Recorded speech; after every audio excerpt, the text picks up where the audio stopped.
Hey guys, tonight we are going to do something a little different. We're not just going to learn about a historical figure, we're going to become one. We're going to step into the worn leather boots of one of history's most iconic, and frankly, most misunderstood characters, the Plague Doctor. Now, I should probably warn you, the job has a notoriously high turnover rate, mostly because the employees, well, they stop breathing. Your chances of making it through all 25 chapters of this story are, historically speaking, not great. But hey, where's the fun without a little risk? So, before you get comfortable, take a moment to like the video and subscribe, but only if you genuinely enjoy what I do here. Your support truly means the world. And while you're at it, drop a comment letting me know what city you're listening from, and what time it is for you. It's always a quiet thrill to see how far these stories travel. Now dim the lights, maybe turn on a fan for that soft background hum, and let's ease into tonight's journey together. The first thing you notice is the silence. Not a peaceful, comforting silence, but a hollow, expectant one. It hangs heavy in the air of your small, third-floor room, thick with the smell of dust and dried herbs that have long since lost their potency. Outside the grimy window, the town of your birth is quiet, but it's the quiet of life. You can just make out the distant laughter from the tavern, the occasional bark of a dog, normalcy. The concept that is about to become a foreign country to you. You're not what anyone would call a successful physician. Your father was, and his father before him. They had a reputation. You, on the other hand, have a collection of unpaid bills and a clientele of farmers who mostly pay you in chickens and lukewarm advice. Your knowledge of Galen's for humors is passable, your bedside manner is clumsy, and your greatest medical success to date was correctly identifying a splinter in the mare's thumb. So, use it here, by the weak light of a single tallow candle, contemplating the merits of giving up medicine to become a cooper.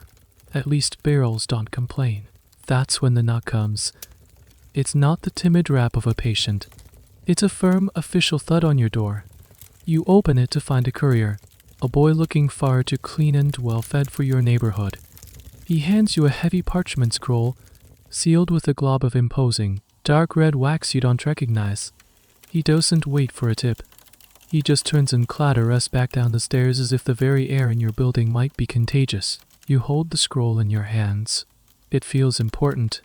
Before you break the seal, you perform a small, almost superstitious ritual that's become common lately. You hold the letter over the flame of your candle, not close enough to burn, but just enough for the heat to, in theory, chase away any sickness clinging to the parchment. Some people use vinegar. It's a new fear, this idea that pestilence can travel on inanimate objects, a fear that will one day be proven right, but for now, it's just a strange gut feeling. You crack the wax seal. The script inside is elegant but hurried. It's a job offer, not from a major port city, a week's ride from here. A city whose name has been on everyone's lips lately, spoken in whispers of dread. The letter is from the city council. They are in immediate and desperate need of a medico della peste plague doctor. The terms are laid out with stark clarity. The salary they're offering is astronomical. It's more money than your father made in 10 years. They offer you a furnished apartment, a small staff, likely just a man to guard your door, and a clothing allowance. A clothing allowance. You snort a little at that. What kind of job comes with a clothing allowance? The duties are vague, listed as attending to the afflicted, maintaining public records, and offering counsel in matters of quarantine. It all sounds so clinical, so detached, but you know what it means. It means walking into houses that reek of death, seeing things that will curdle your sleep for the rest of your life, and touching the untouchable. You put the letter down, your hand trembling slightly. Why you? The answer is painfully obvious, because every reputable, established, and successful doctor in that city has either fled to their country estate or is already dead. They're not looking for the best. They're looking for the available. They're scraping the bottom of the barrel, and they've found you. You look around your sad little room again. The stack of books you can no longer afford, the wilting plant by the window, the lingering feeling of being a profound disappointment. This isn't a job offer, it's an escape. A terrifying, possibly fatal escape, but an escape nonetheless. Historians will later debate the true nature of the men who took these jobs. Were they selfless heroes marching into the jaws of death for the good of their fellow man, or were they, like you, just desperate opportunists drawn to a bag of gold lying in a city-sized graveyard? You don't have an answer. You only know the weight of the coins they promise, and the lightness you feel at the thought of leaving this life behind. You blow out the candle, plunging the room into darkness. The decision is made. Tomorrow you ride. The journey takes a week, but it feels like a lifetime condensed into 7 agonizing days. The roads, usually bustling with merchants, pilgrims, and troubadours, are unnervingly quiet. Farms you pass are eerily still, with no children playing in the yards and no smoke rising from the chimneys. The few travelers you do encounter give you a wide berth, their eyes full of suspicion. Every town you approach has its gates shut, guarded by nervous men with pikes who demand to know your business from a safe distance. You learn quickly to just say you're a traveler passing through, never mentioning your destination or your profession. The name of the city is a curse on the lips, and you are its newest apostle. Finally, you see it on the horizon, not the gleaming spire of a prosperous port, but a hazy, skeletal silhouette against a gray sky. A strange, sweet, cloying smell, a mixture of wood smoke, vinegar, and something else you can't quite place, reaches you long before you reach the walls. It's the smell of a city trying desperately to cleanse itself. The guards at the gate are different from the ones in the small towns. They are organized, professional, and utterly devoid of warmth. They wear linen masks over their mouths and noses, and their eyes, peering over the top, are weary and exhausted. You present your letter from the council. One guard takes it, not with his hand, but with a pair of long iron tongs, and retreats to a small wooden hut. You wait. The silence here is different too. It's punctured by the distant, rhythmic clang of a single bell, a death knell. After what feels like an eternity, you are permitted to enter. The city inside is a ghost of its former self. Grand squares are deserted, shops are boarded up, and the only movement is a stray dog sniffing at a pile of rags, or a curtain witching in a high window. You are led through a labyrinth of empty streets to a grand, imposing building, the City Hall. You're not escorted into a bustling office, but into a vast, cold room dominated by a single, long oak table. A lone man sits at the far end, surrounded by precarious stacks of paper. He looks as tired as the city itself. This is Master Valerie's, a city clerk who now seems to be running a significant portion of the municipal government. He doesn't rise. He doesn't offer you a hand to shake, which you're frankly grateful for. He just gestures to the chair opposite him. You came? He says, his voice a dry rasp. It's not a question. It's a statement of mild surprise. He slides the contract across the table with the weary air of a man who has done this too many times before. It's the official version of the letter you received. You pick it up. The salary is still there, in stark black ink. It's still a fortune, but now you see the details that were previously omitted. The contract stipulates that you are to be in a state of perpetual quarantine. You are forbidden from entering taverns, markets, or any place of public gathering unless on official business. You must avoid casual conversation with the healthy citizens. You will live in a designated house on a designated street, and your comings and goings will be monitored. The list of don'ts is considerably longer than the list of do's. One clause, in particular, catches your eye. It grants you permission to perform autopsies on the deceased for the purpose of furthering the understanding of the pestilence. This is a shocking provision. The dissection of human bodies is a practice deeply frowned upon, considered a desecration by the church and common folk alike. Yet, here it is, a contractual obligation. Many plague doctors were, in fact, hired with this specific, grim task in mind, as it was one of the only ways to gain any real knowledge about the disease, free from the usual religious prohibitions. You are, for all intents and purposes, becoming a ward of the state, a highly paid pariah, an untouchable with a license. Historians will later argue about the precise legal status of a plague doctor. Were you a protected agent of the city, granted a kind of diplomatic immunity to carry out your grim work, or were you simply an expendable tool? Your life considered forfeit the moment you signed, looking at Master Valerie's as indifferent face. You suspect it's the latter. All is in order, he asks, already dipping a quill into an inkpot. You look down at the parchment. This is the true point of no return. This is where you trade your old life, your freedom, your very identity, for a bag of coins and a title that people will spit at. You think of the chickens and the splinter and the crushing weight of your own mediocrity. You give a slow, deliberate nod. You take the offered quill. The tip scratches against the thick paper, the sound echoing slightly in the cavernous room. Your signature looks alien, a strange black spider crawling onto the page, sealing your fate. Master Valerie snatches the document back before the ink is fully dry, sprinkling it with sand from a silver shaker. He seems to breathe a sigh of relief. The city has found its next lamb. He rings a small bell on his desk, and a guard appears at the door. Show him to his residence, the clerk says, already turning his attention to another pile of papers, dismissing you completely.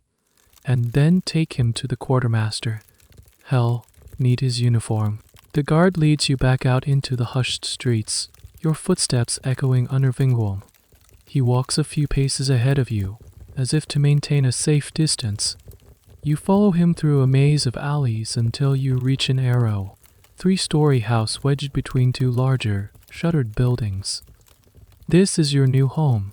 It's furnished as promised, but the furniture is sparse and functional, draped in white linen cloths like sleeping ghosts.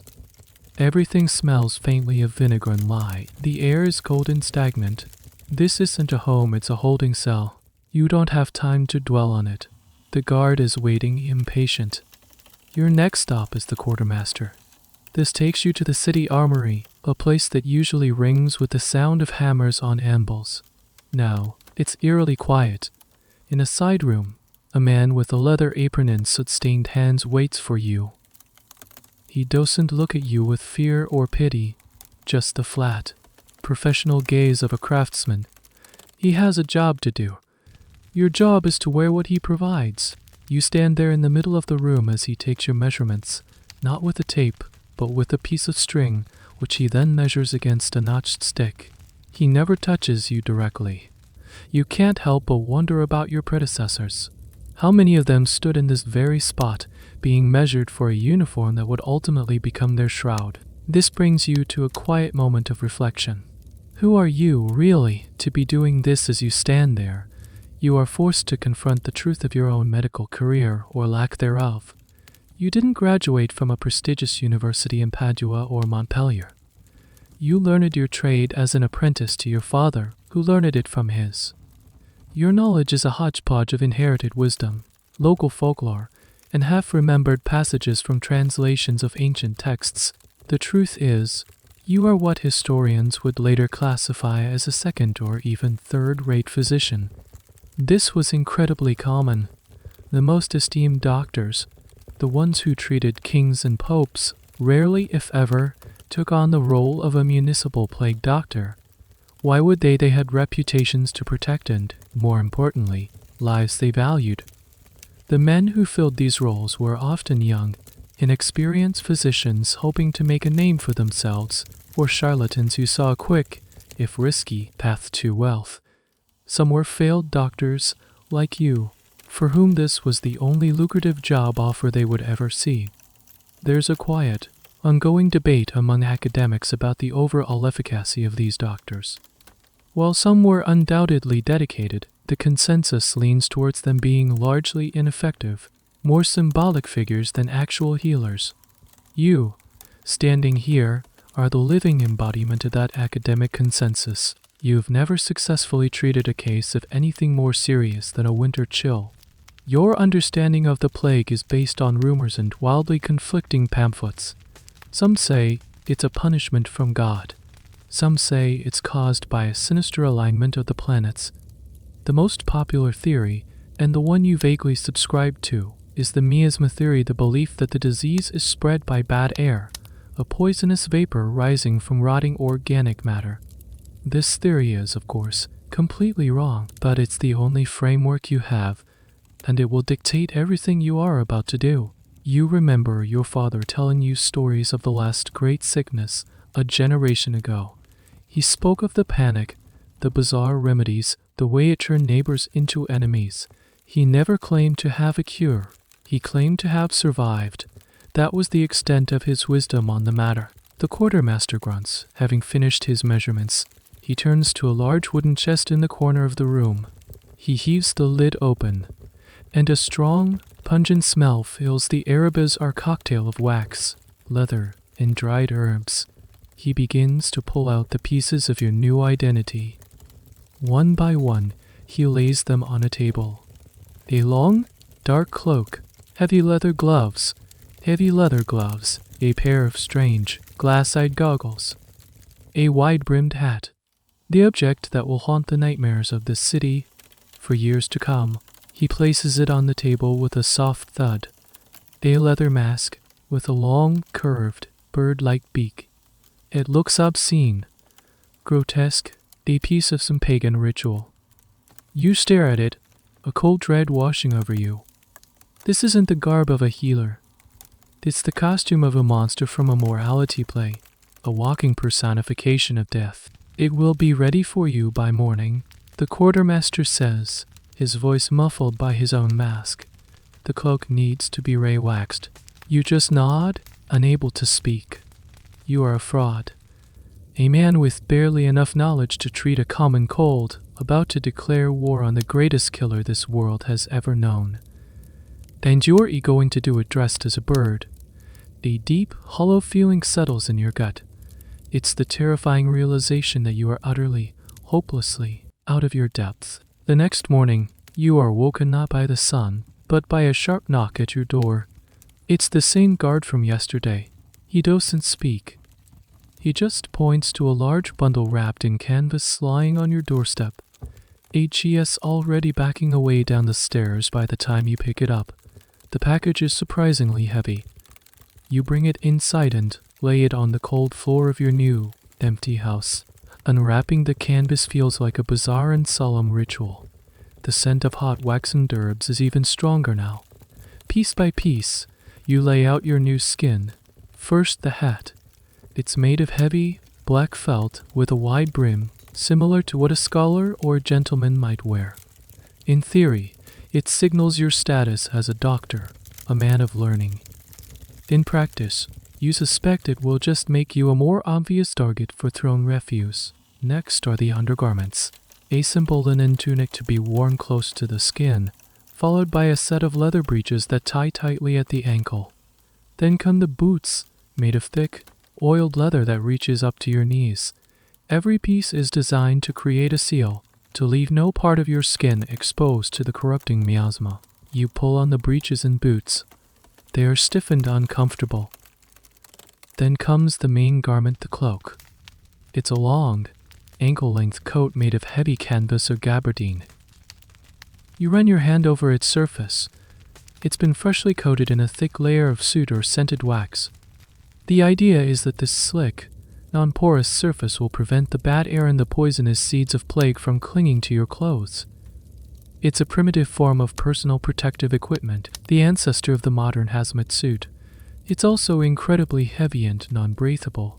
You can already imagine the sweat pooling inside it on a warm day. You put it on.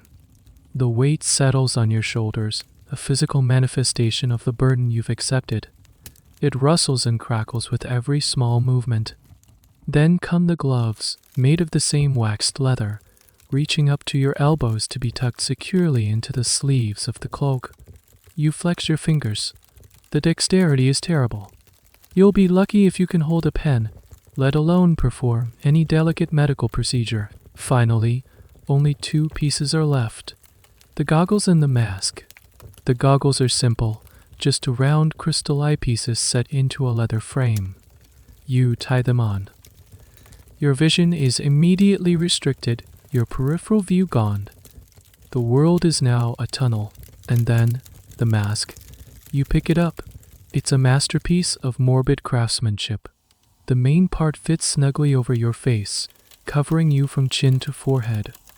The beak itself, about 6 inches long, is a hollow cone of leather reinforced to hold its shape. It has 2 small breathing holes near the tip. This iconic design is often attributed to a 17th century French physician, Charles della, who designed it for doctors treating royalty. Historians are still debating how widespread the specific beak doctor costume actually was. Some evidence suggests it might have been confined to certain regions like Italy and France, and perhaps wasn't the universal uniform we imagine today. It may have become more famous through art and theater than through actual, widespread use. For you, though, it is very real. You know its purpose. The beak is not for show. It's a portable air filter, a personal potpourri of protection. It's meant to be stuffed with aromatic herbs and spices. You turn to a small pouch that came with the uniform. Inside is a pre-mixed blend of what the city provides. You can identify the sharp scent of mint, the sweetness of cloves, the piney smell of juniper, and the earthy aroma of camphor. There are other things in there too: wormwood, ambergris, rose petals, and laudanum-soaked sponges. This cocktail of scents, known as the riac, was a complex medieval cure-all, sometimes containing dozens of ingredients. The logic, according to miasma theory, was that if you filled your own purse in a airspace with powerful, good air, it would repel the foul, pestilent air of the plague. It was a battle of smells, fought inside a leather bird face. You take a deep breath of the room's stale air. You'll last for a while. Then you lift the mask to your face and secure the leather straps behind your head. The world changes. The first thing you notice is the smell. It's overwhelming. A thick, cloying, herbal sweetness that fills your nostrils and the back of your throat. It's like being locked inside an apothecary's cabinet. The second is the sound of your own breathing, amplified and distorted. A hollow, raspy whisper in your ears. Every inhale is a gust of potpourri, every exhale is a hot, damp fog that begins to cloud the inside of your crystal eyepieces. You stand there for a moment in the middle of the room, fully transformed. You are no longer you. You are a symbol, a dark, shuffling, bird-faced omen. You try to look down at your own body, but the beak obscures your view. You are a walking blind spot. You feel a sudden, absurd urge to laugh, but the sound dies in your throat, smothered by the mask. You raise your waxed gloved hands and look at them. They don't feel like your own. A sharp rap on the door jolts you back to reality. It's time. You pick up the last part of your ensemble, a wooden staff, your only sanction tool for interacting with the world. You open the door. The guard is there, and for the first time, you see a flicker of something in his eyes over his own simple mask. It isn't just caution anymore. It's fear. HES not looking at a man. HES looking at the uniform. And he takes an involuntary step back. You take your first few steps out into the world in your new guise, and the experience is immediately disorienting. The heavy cloak rustles loudly, a constant starchy whisper accompanying your every move. The waxed leather of your boots squeaks against the cobblestones, but the most jarring sensations are happening inside your mask. The air you breathe is no longer the air of the city. It is the air you have created for yourself, the thick, potent cocktail of herbs and spices. The sharp, almost medicinal scent of camphor and mint dominates, stinging your nostrils with every inhale. Beneath it, you can detect the sweet, warm notes of clove and rose petals, and the slightly bitter, hay-like smell of wormwood. It's not an unpleasant smell, but it is relentless and cloying. After only a few minutes, you feel a dull headache beginning to form at your temples. Your breath fogs the crystal eyepieces. and you have to constantly pause and wait for them to clear, or tilt your head in a strange way to find a clear spot to look through. The world is a blurry, distorted tunnel. This, you realize with a sinking feeling, is your new reality. You are viewing the world through a thick, perfumed fog, both literally and figuratively. The guard is leading you to your first official task, but the short walk becomes a lesson in itself. The handful of citizens still scurrying through the streets react to you instantly. A woman carrying a basket gasps, drops it, and scuttles into a side alley. Two men talking on a corner fall silent, their eyes tracking your every move until you pass, before they turn and hurry away in the opposite direction. A child, peeking from a doorway, begins to cry. You are a walking horror. The very sight of you is a portent of doom, a confirmation of the plague's presence. They don't see a doctor. They see the angel of death on his daily rounds. This brings to mind a strange and little-known fact about these aromatic beak fillers. While the primary purpose was to ward off the miasma, some of the herbs used were also chosen for their properties in masking another, more pervasive smell, the smell of death. The sheer olfactory assault of a plague-stricken city was something that no historical text can truly capture. The belief was that the powerful, pleasant scents would not only protect the doctor, but also make his grim work more bearable by overpowering the constant odor of sickness and decay. So in a way, the fragrant air you're breathing is not just a shield, it's a coping mechanism. You arrive at a small, unassuming house in a row of identical small, unassuming houses, but this one is different. The windows are shuttered tight, and a crudex has been painted on the door in what looks like red ochre. This is the mark of a plague house. The guard stops a good 20 feet away, points his pike at the door, and grunts, "In there." He will go no further. You are on your own. You approach the door, your heavy staff in hand. You rap it against the wood, the sound a dull thud. There's no answer. You knock again, louder this time. A faint shuffling sound comes from within. Who is it? A weak, trembling voice asks from the other side. The doctor? You call out, your voice muffled and distorted by the mask. You sound like a ghost, a hollow echo of a man. There's a long pause. You can almost feel the terror and despair radiating through the thick oak of the door. To them, your arrival is not a sign of hope. It's a sign that the end is near. Finally, you hear the slow, painful scraping of a bolt being drawn. The door creaks open a few inches. The first thing that hits you is the smell. It's so powerful that, for a moment, it cuts straight through the herbal fortress in your beak. It's a foul, sickly sweet odor, the smell of unwashed bodies, stagnant air, and something else, something uniquely awful, that you instinctively know is the smell of the disease itself. Your stomach lurches. The herbs in your mask suddenly seem flimsy, pathetic. A man's face, pale and gaunt, appears in the crack of the door. His eyes are wide with fear. "My wife," he whispers. "It's my wife." You nod slowly, gripping your staff. This is it, the moment your theoretical, ill-informed, and frankly fraudulent medical career meets the brutal reality of the Black Death. You are about to step across a threshold, leaving the world of the living to enter the antechamber of the dead. You push the door open and step inside. The gloom of the interior envelops you. As your eyes adjust, you see the scene of domestic horror.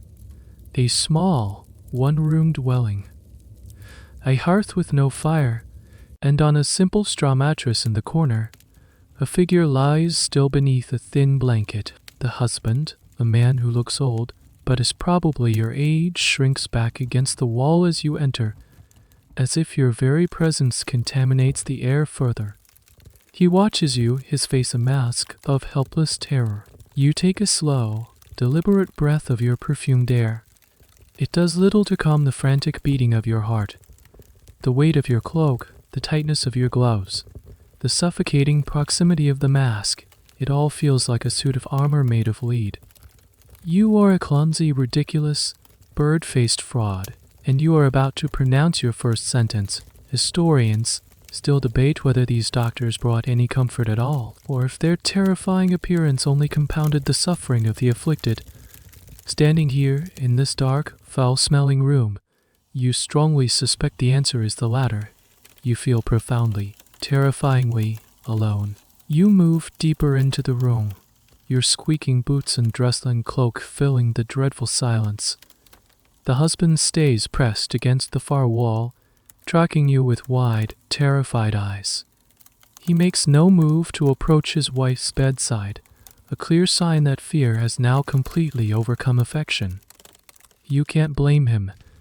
Every instinct in your own body is screaming at you to turn and flee. You stop at the foot of the straw mattress, keeping a deliberate distance. This is where your staff, your BAC Euless, comes into play. It is your primary diagnostic tool, your extension into the contaminated world. It's a simple wooden rod, about 6 feet long, and it serves multiple, crucial purposes. First and foremost, it allows you to examine the patient without making direct physical contact. You can use it to lift the blankets, to point to areas of the body, to push aside clothing, and even to feel for the telltale swellings without ever touching them with your own gloved hands. But the staff has other, less medical functions. Out in the streets, it's a way to keep people at a distance, a warning to crowds to part and make way. In the homes of the sick, some doctors used it to test the floorboards for stability in dilapidated houses, or even to defend themselves against delirious patients, or grieving, hostile family members. It is a multi-tool for a world gone mad.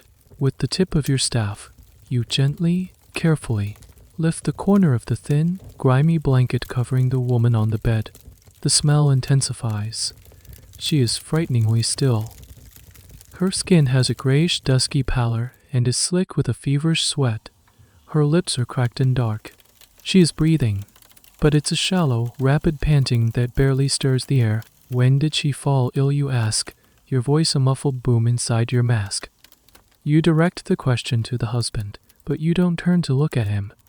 Your attention is fixed on the patient, seen through your 2 small, fogging circles of glass. 3 days passed, the man croaks. First the fever, then the chills. Yesterday, the marks appeared. You know what marks he means. Using your staff, you gently push aside the collar of her simple linen shift, and there it is, nestled in the tender flesh where her neck meets her shoulder. A bubo, the dreaded, namesake swelling of the bubonic plague.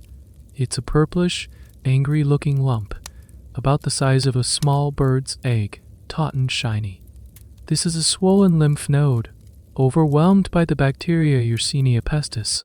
To you, it is the physical manifestation of the disease, the devil's signature. Your training, such as it was, tells you that these buboes are the focal point of the sickness. The body's poisons, the corrupted humors, are gathering here.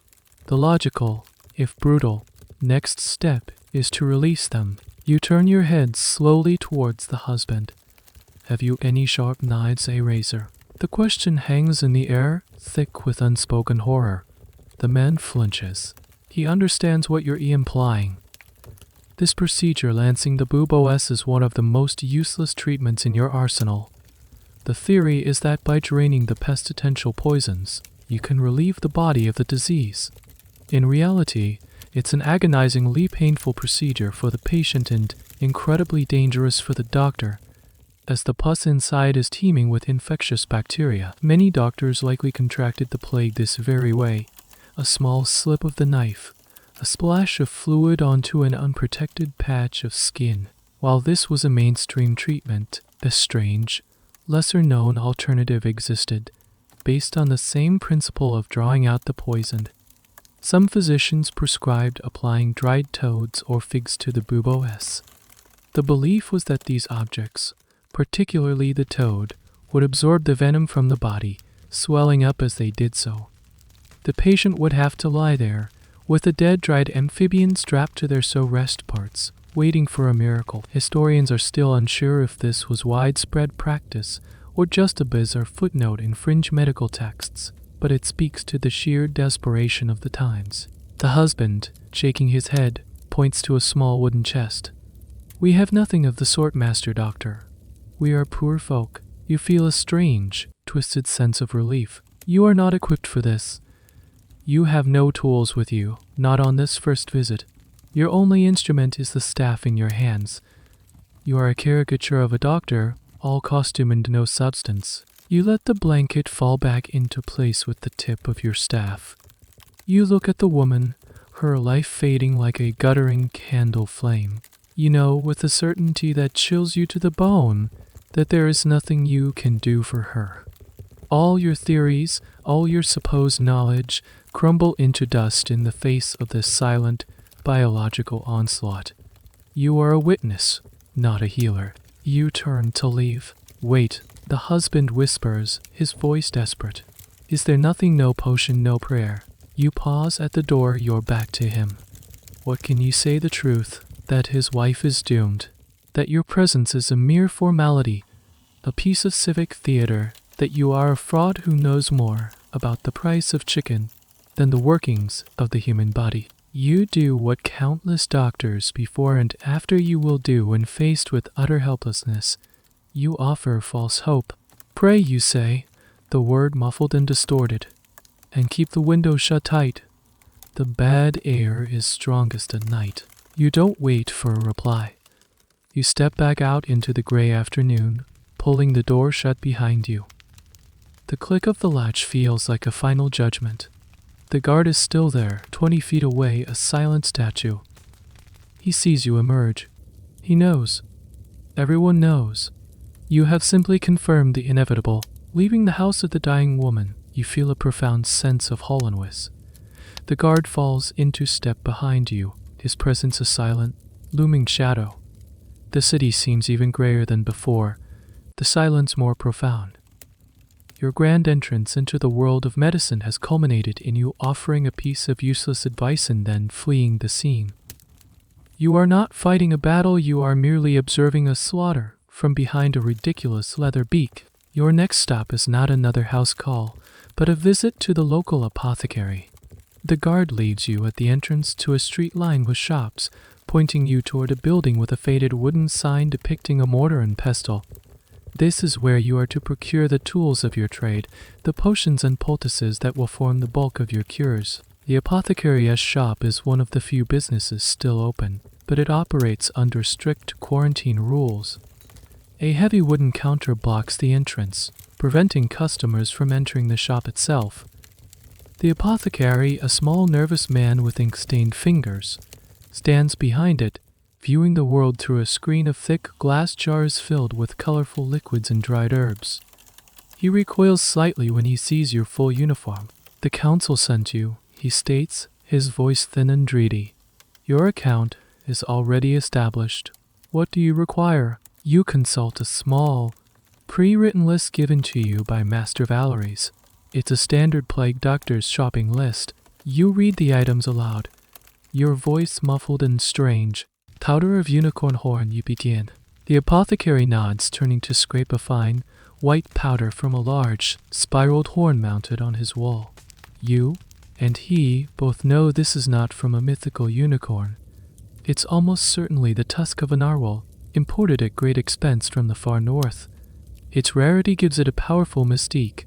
It's prescribed for everything from fever to poison, based on the legend that a unicorn's horn could purify water and neutralize any venom. It is, of course, just inert keratin, about as medically effective as chewing on your own fingernails. "Crushed pearls and emeralds," you continue. He measures out tiny, glittering piles of dust into small paper packets. The belief here is that precious gems, being pure and in cork habit, could impart those qualities to the sick body, fighting off the corruption of the plague.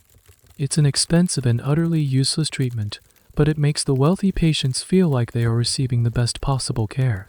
Then comes the centerpiece of many plague cures, the riek. You ask for a large jar of it.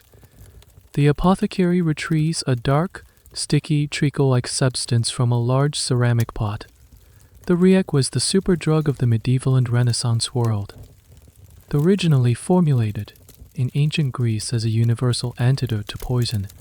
Its recipe had grown over the centuries to include dozens, sometimes over 60, ingredients. These could include everything from common herbs like cinnamon and myrrh to more exotic components like viper's flesh and opium. The exact composition of the riak was a closely guarded secret, varying from city to city and apothecary to apothecary. This is one of those areas where historians are still untangling the details, trying to recreate recipes from cryptic, coded texts.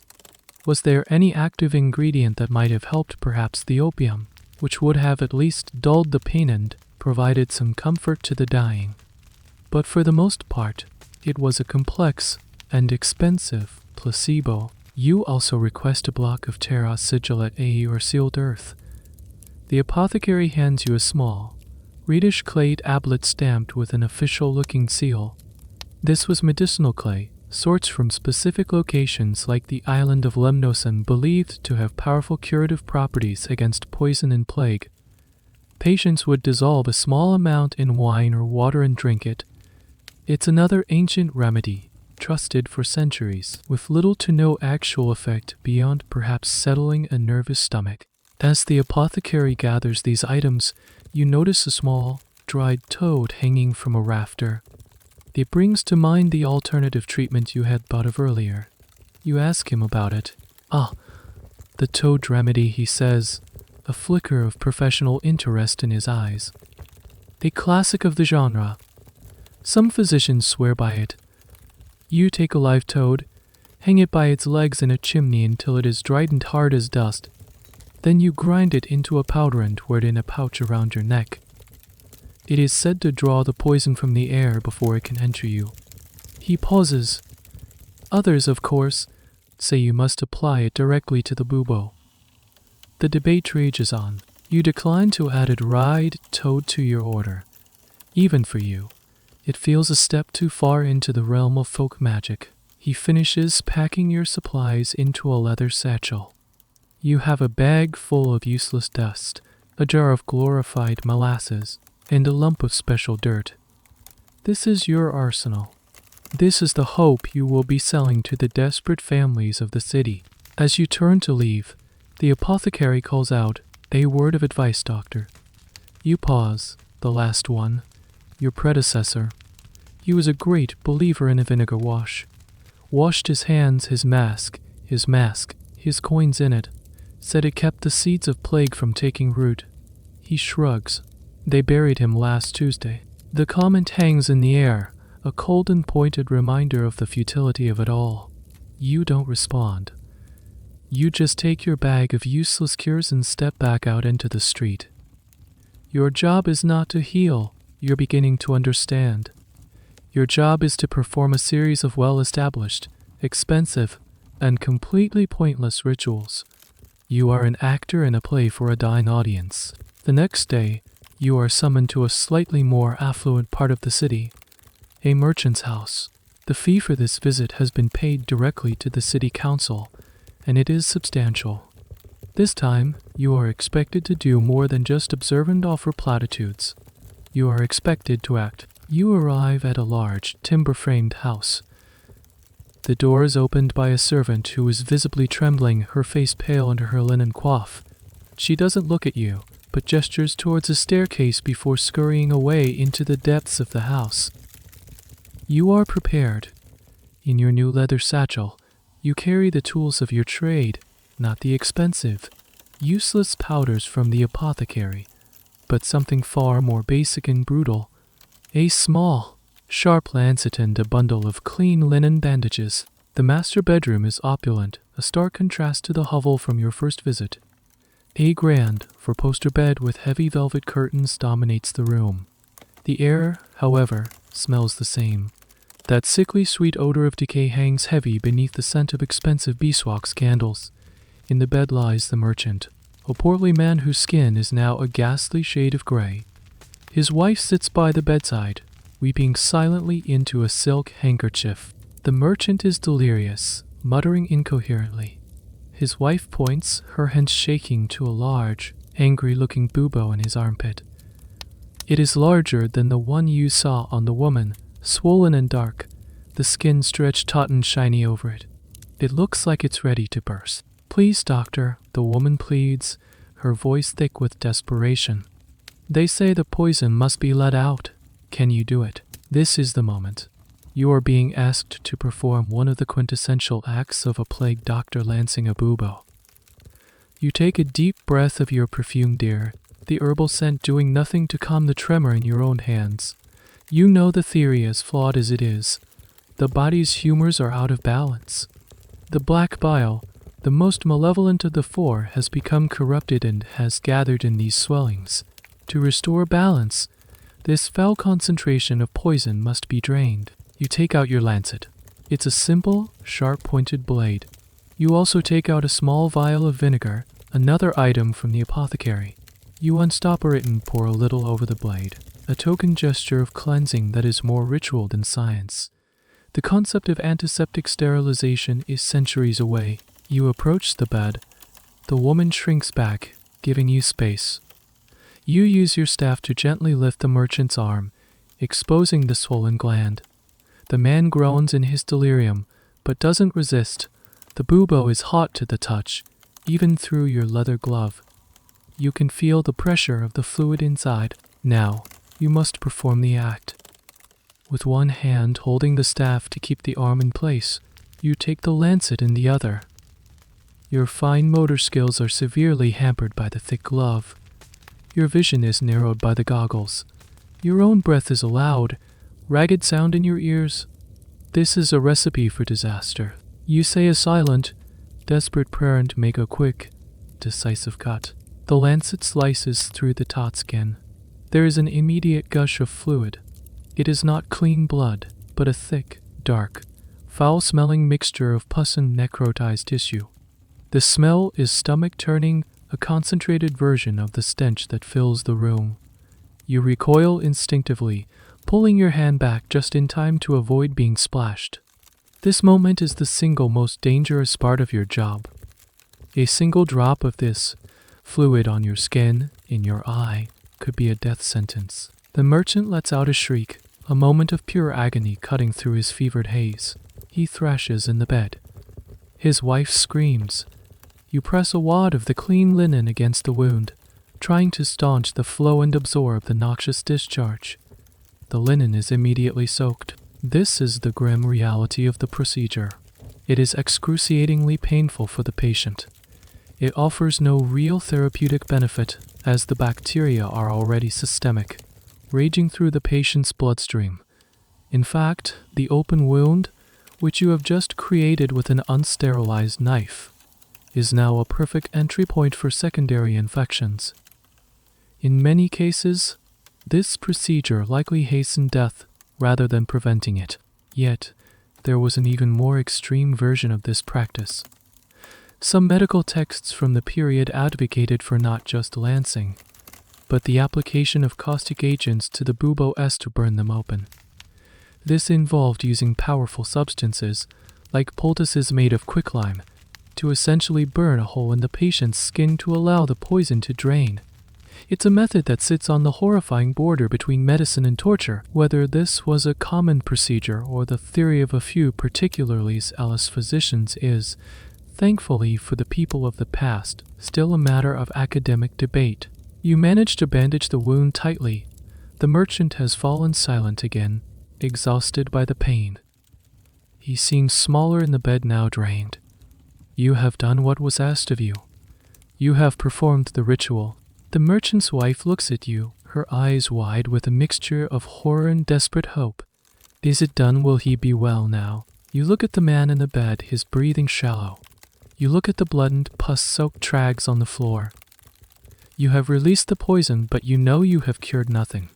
You have simply added a new, fresh injury to a body already losing its war against an invisible enemy. The poison is let out, you say, your voice a hollow, non-committal statement.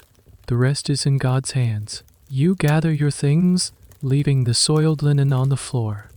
You do not want it in your bag. As you leave the room, you don't feel like a doctor. You feel like a butcher who has just been paid handsomely for a clumsy, pointless piece of work. You leave the merchant's house with the man's shriek still echoing in your memory. Your satchel feels heavier now, not with the weight of your tools, but with the weight of your own fraudulent actions.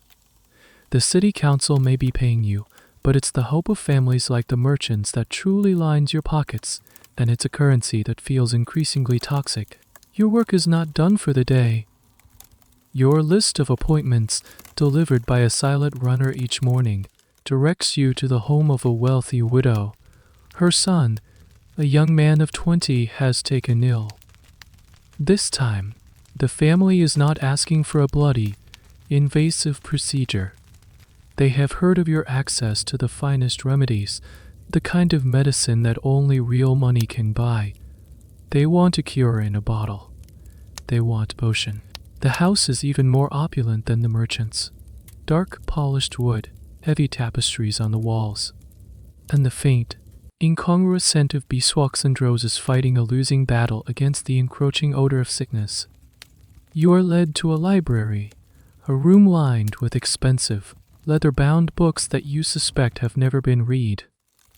The young man is not in his bed, but is lying on a chaise lounge near the cold fireplace, attended by his mother, a formidable woman dressed in black silk. He is in the early stages.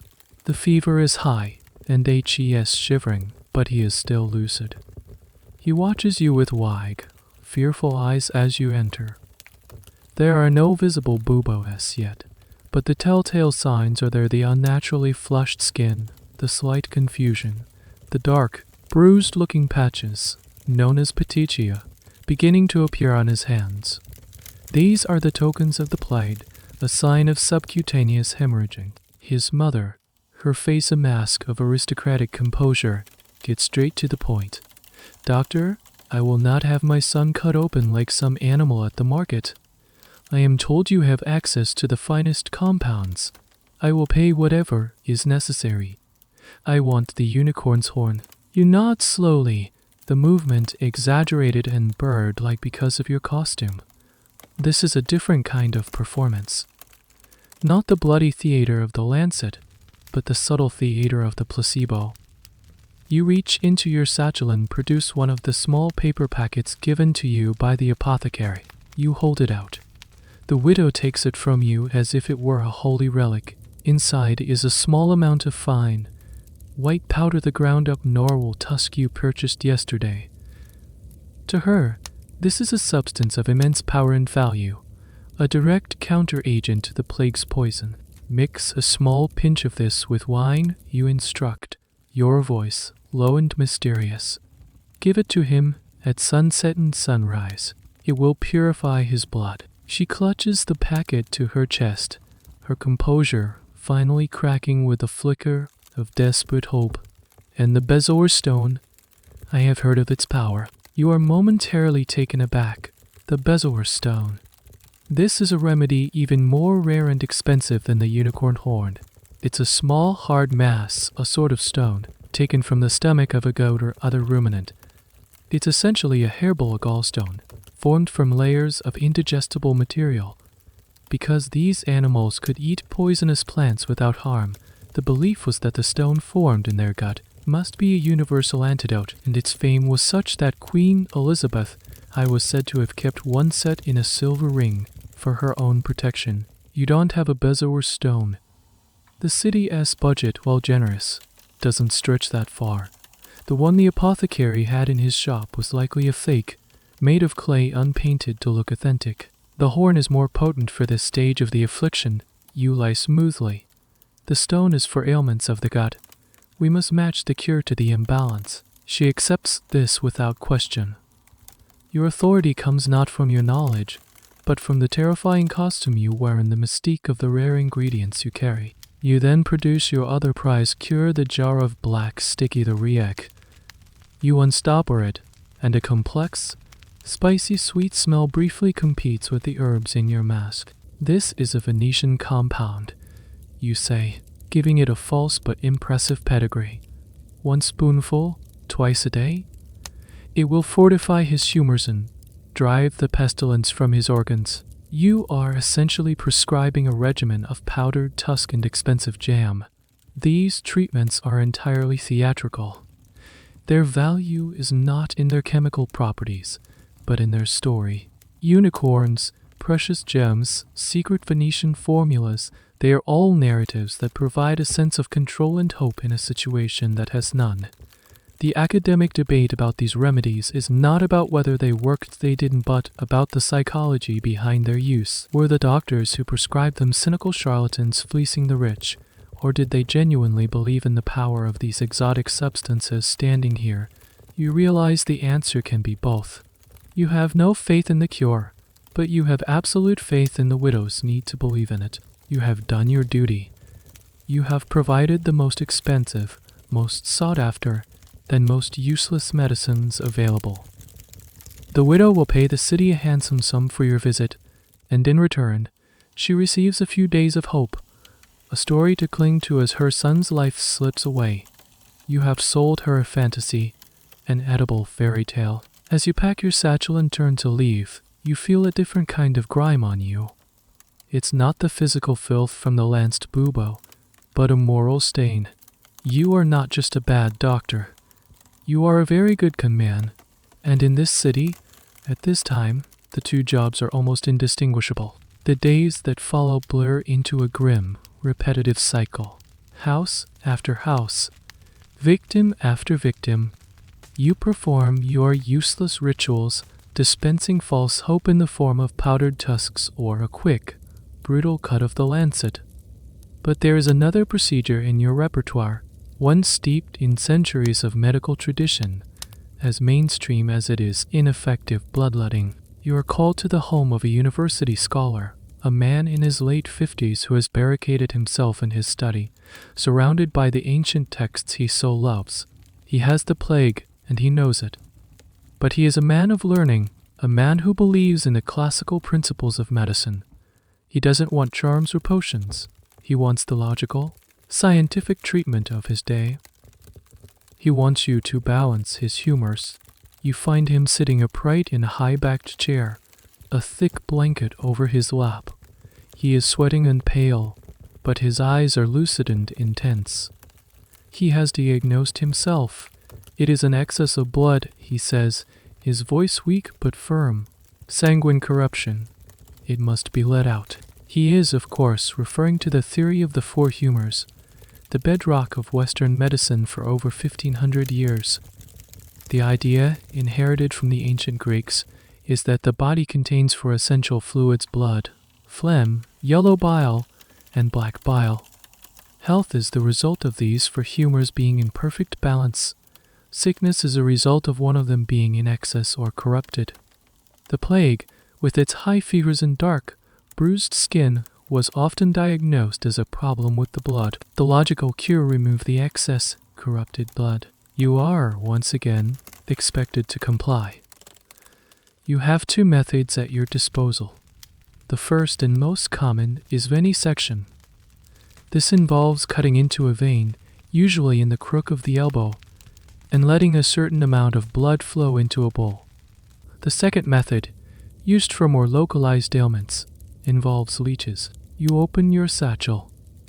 The scholar eyes your tools with academic interest, a scientist observing his own dissection. You decide against the lancet this time. The man is already weak, and the flow from a cut vein can be difficult to control. You opt for the leeches. From a small, water-filled clay jar, you carefully extract 3 fat, black leeches with a pair of metal tongs. They writhe slowly in the air. Leeches were, in essence, a medical device. Each leech could consume several times its body weight in blood, and their saliva contains an anticoagulant that keeps the blood flowing, as well as an anesthetic that makes their bite relatively painless. They were nature's little phlebotomists. You place the 3 leeches on the inside of the scholar's forearm. They attach themselves almost immediately. The scholar watches, fascinated, as they begin to swell, growing fatter and darker as they fill with his blood. Remarkable, he mutters, the precision of the natural world. You stand there, watching the leeches work. It's a quiet, strangely intimate procedure. This practice was so common that a physician's skill was often judged by their ability to choose the right vein to cut or the right place to apply the leeches, all based on complex charts that linked parts of the body to astrological signs and humoral properties. It was a dense, intricate system of complete nonsense. But here's a strange little fact that most people don't know. While bloodletting for the plague was completely useless and likely harmful, there was one rare condition for which it was, coincidentally, the correct treatment. Hemochromatosis, a genetic disorder that causes the body to absorb too much iron, is treated today by regular bloodletting. It's a 1 in a million chance, a historical irony, that a patient might have actually benefited from this procedure, but for the wrong reasons entirely. The scholar in front of you, sadly, is not that 1 in a million case. You are actively weakening him. The plague is already causing internal bleeding and ravaging his body. You are now draining him of the very fluid his body needs to transport oxygen and fight infection. You are, in the name of balance, tipping the scales irrevocably toward death. The leeches eventually become engorged and fall off, fat and satiated. You collect them in your jar. They can be reused after they have digested their meal in a few months, a fact that is both economical and deeply unpleasant. The scholar looks down at his arm, at the 3 small, trickling wounds. He looks paler than before, but there is a sense of satisfaction on his face. The balance is being restored, he says, leaning his head back. I feel. He is lighter. He is 3 leeches worth of blood lighter. He will likely be dead by morning. You bandage his arm and pack your tools. As you leave, you glance back at the scholar, who has now closed his eyes, a faint, scholarly smile on his lips. He is dying, but he is dire, according to the principles he has dedicated his life to. He is dying in a way that makes sense to him. This is another aspect of your job that you're beginning to understand. You are not just a healer or a con man, you are a purveyor of comforting fictions. Whether it's the magic of a unicorn's horn, the catharsis of a lanced bubo, or the logic of a balanced humor, you provide a framework, a narrative, for the inexplicable horror of the plague. You provide a sense of order in the midst of pure chaos. The treatments are for the mind, not the body. They don't save the patient, but they sometimes soothe the soul, a final, fatal anesthetic before the end. It's a grim, thankless, and deeply philosophical job, and the weight of it settles a little deeper into your bones with every visit. After a few weeks in the city, the nature of your job begins to shift. The initial flurry of house calls to the wealthy, the theatrical performances with lancets and leeches, starts to dwindle. Not because the plague is receding far from it, but because the social fabric of the city is fraying to the point of disintegration. Hope, even the kind you sell, is becoming a luxury few can afford. Your role is becoming less about treatment and more about administration. One morning, the daily dispatch from the city hall doesn't include a list of patients. It includes a fresh quill, a pot of ink, and a thick ledger bound in cheap leather. Your new primary directive, signed by the ever-efficient Master Valeries, is simple. You are to patrol the hardest-hit districts of the city and officially record the dead. You are no longer pretending to be a healer. You have been demoted, or perhaps promoted, to the role of a municipal bookkeeper of death. This was, in truth, one of the most important and least glamorous functions of a plague doctor. With the local parishes overwhelmed and the usual record keepers either dead or in hiding, the city needed someone to maintain the official tallies. These records were crucial for legal reasons: inheritance, property claims, and for the city's attempts to understand and manage the scale of the disaster. So, you set out at dawn, your uniform feeling less like a suit of armor and more like the drab coveralls of a bureaucrat. Your staff is no longer a diagnostic tool, it's a walking stick to navigate streets slick with refuse. You walk through a district that is little more than an open grave. The silence here is different from the tense quiet of the richer neighborhoods. It's the silence of abandonment. Doors hang open on broken hinges. The X marks are so numerous they blur into a continuous grim pattern. Your job is to go from house to house calling out. If there is a reply, you ask who has died within. If there is no reply, you use your staff to push the door open and look inside. The first house is silent. You push the door. The smell, so familiar now, washes over you. Inside, a family of four lies where they fell a mother on the floor by the hearth, a father slumped over a table, two small children in their bed, looking as if they are merely asleep. You stand in the doorway, the perfumed air in your mask a pathetic defense against the scene. You don't enter. You don't need to. You open your ledger. The page is ruled into simple columns: street, head of household, number of deceased. You dip your quill in the inkpot hanging from your belt. Your gloved hand is clumsy, and the first few letters are a near illegible scrawl. Cobbler's Alley, household of John Fletcher Weaver, for deceased. You move to the next house, and the next. The work is morbidly systematic. A litany of death, recorded in your shaky hand. You are creating a de medse book of the plague. At one house, a woman, her face a mask of grief, tells you her husband and eldest son are gone. She gives you their names, her voice flattened, devoid of emotion. As you write, you notice something that future historians will find fascinating: the inconsistency of naming conventions. In some records, victims are listed by their full name. In others, simply a child or the servant. This haphazard recording makes the work of demographers trying to calculate the true death toll of the Black Death incredibly difficult. The numbers are often best guesses, statistical ghosts reconstructed from incomplete and chaotic records like the one you are now creating. You pass a house where a single, gaunt man is sitting on the steps, staring into space. He doesn't even look up as your bird-faced silhouette falls over him. Anyone inside, you ask, your voice hollow.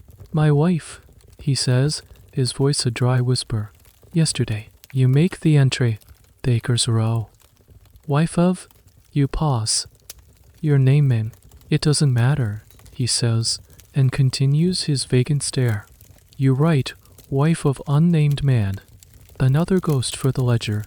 As you work, you become an unwilling expert in the domestic archaeology of death. You learn to read the signs. A full loaf of bread on the table, now green with mold, suggests the end came quickly. An empty pantry and a fire long dead speaks of a slow, wasting decline. One peculiar and debated aspect of this work was the searcher of the dead.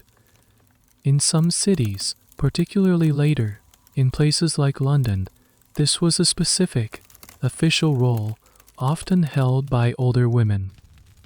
They were the ones who would go into the homes to verify the death and, crucially, determine if it was from the plague.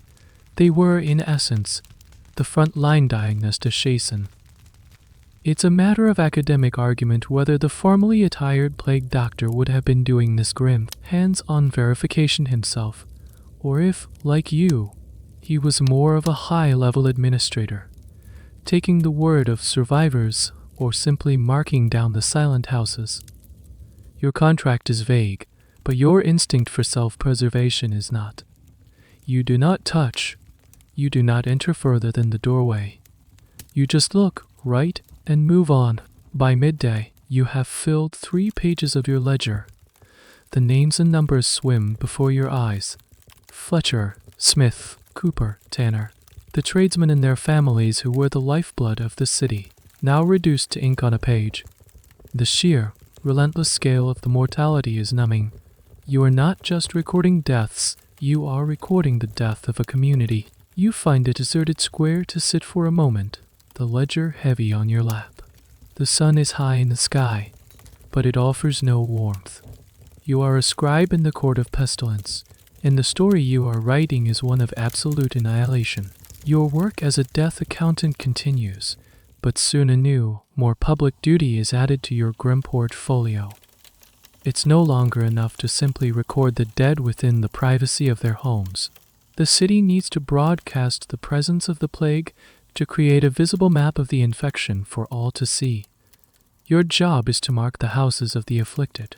You are given a bucket of thick, white lime wash and a brush with a long handle. The symbolism is not lost on you. You, the man in black, will now be painting the whitest of whites. The city is a canvas, and you are its morbid artist. Your first marked house is one you visited just a week ago. The home of the Fletcher family, the weaver whose entire household you recorded in your ledger.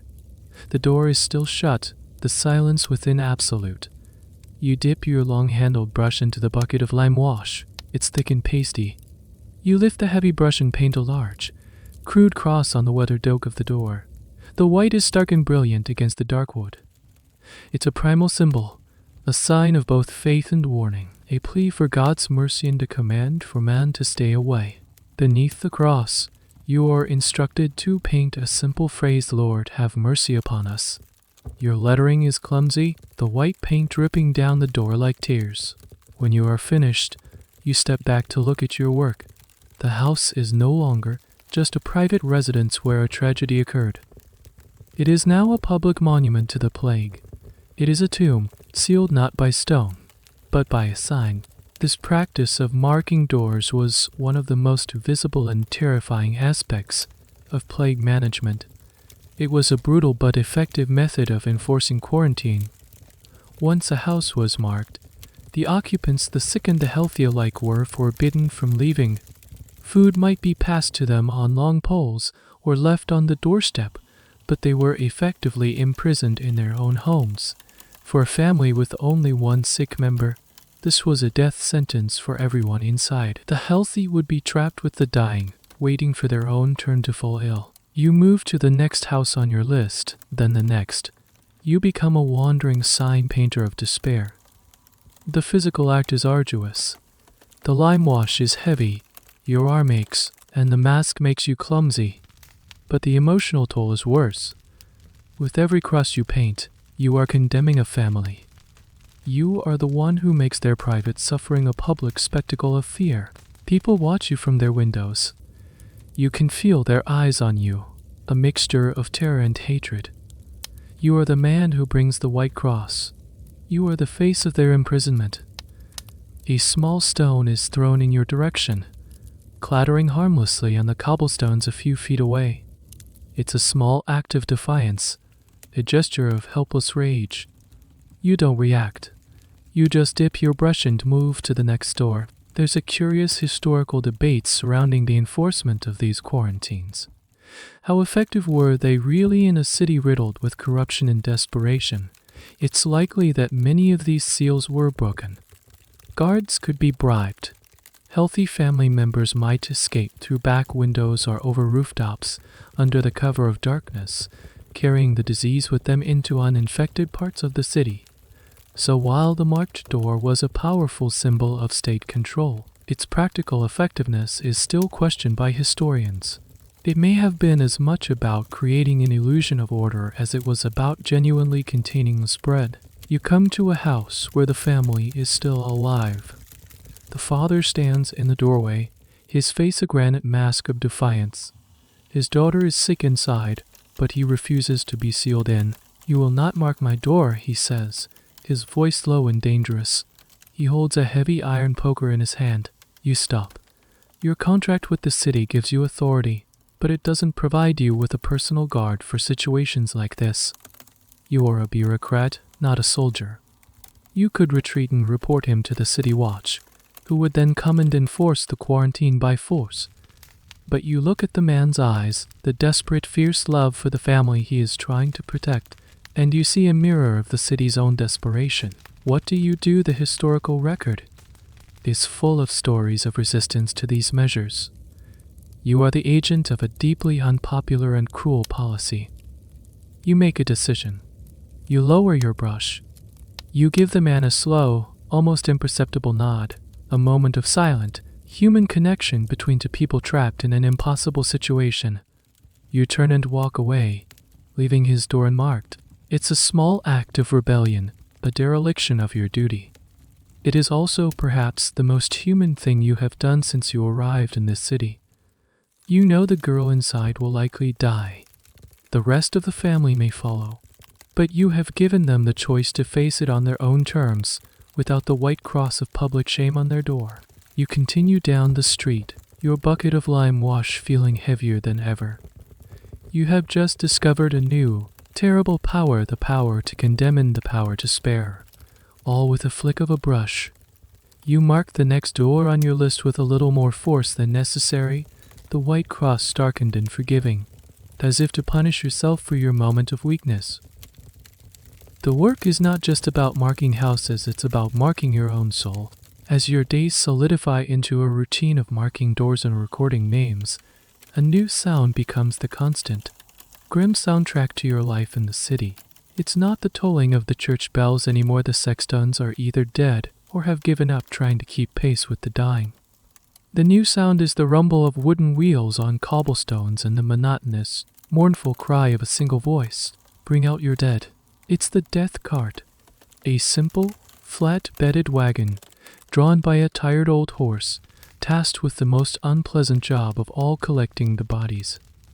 The cart and its driver are a necessary public service, a grim but essential part of the city's sanitation efforts.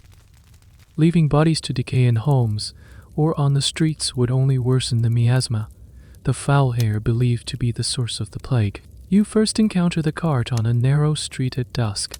You are finishing your rounds, your ledger filled with new names, your arms sore from painting crosses.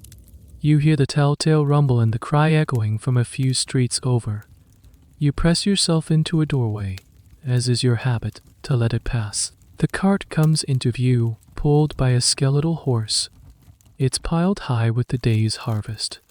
The bodies are wrapped in simple linen shrouds, or sometimes just old blankets, their limbs stiffened awkward, creating a grotesque, lumpy silhouette against the fading light. Driving the cart is a man as grim and weathered as the vehicle itself. He is known only as a cart driver or bearer of the dead, a profession even lower on the social ladder than your own. These were the truly untouchable men who took on the job out of utter destitution, or because they had already had the plague and survived, and were thus believed to be immune. As the cart passes your doorway, the driver catches sight of you. He doesn't show fear or revulsion. He just gives you a slow, tired nod. It's a nod of professional recognition. You are the bookkeeper, he is the collector. You are two cogs in the same terrible machine. You nod back.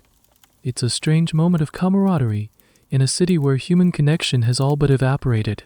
The cry, "Bring out your dead," was not just a call to action, it was a necessary public announcement.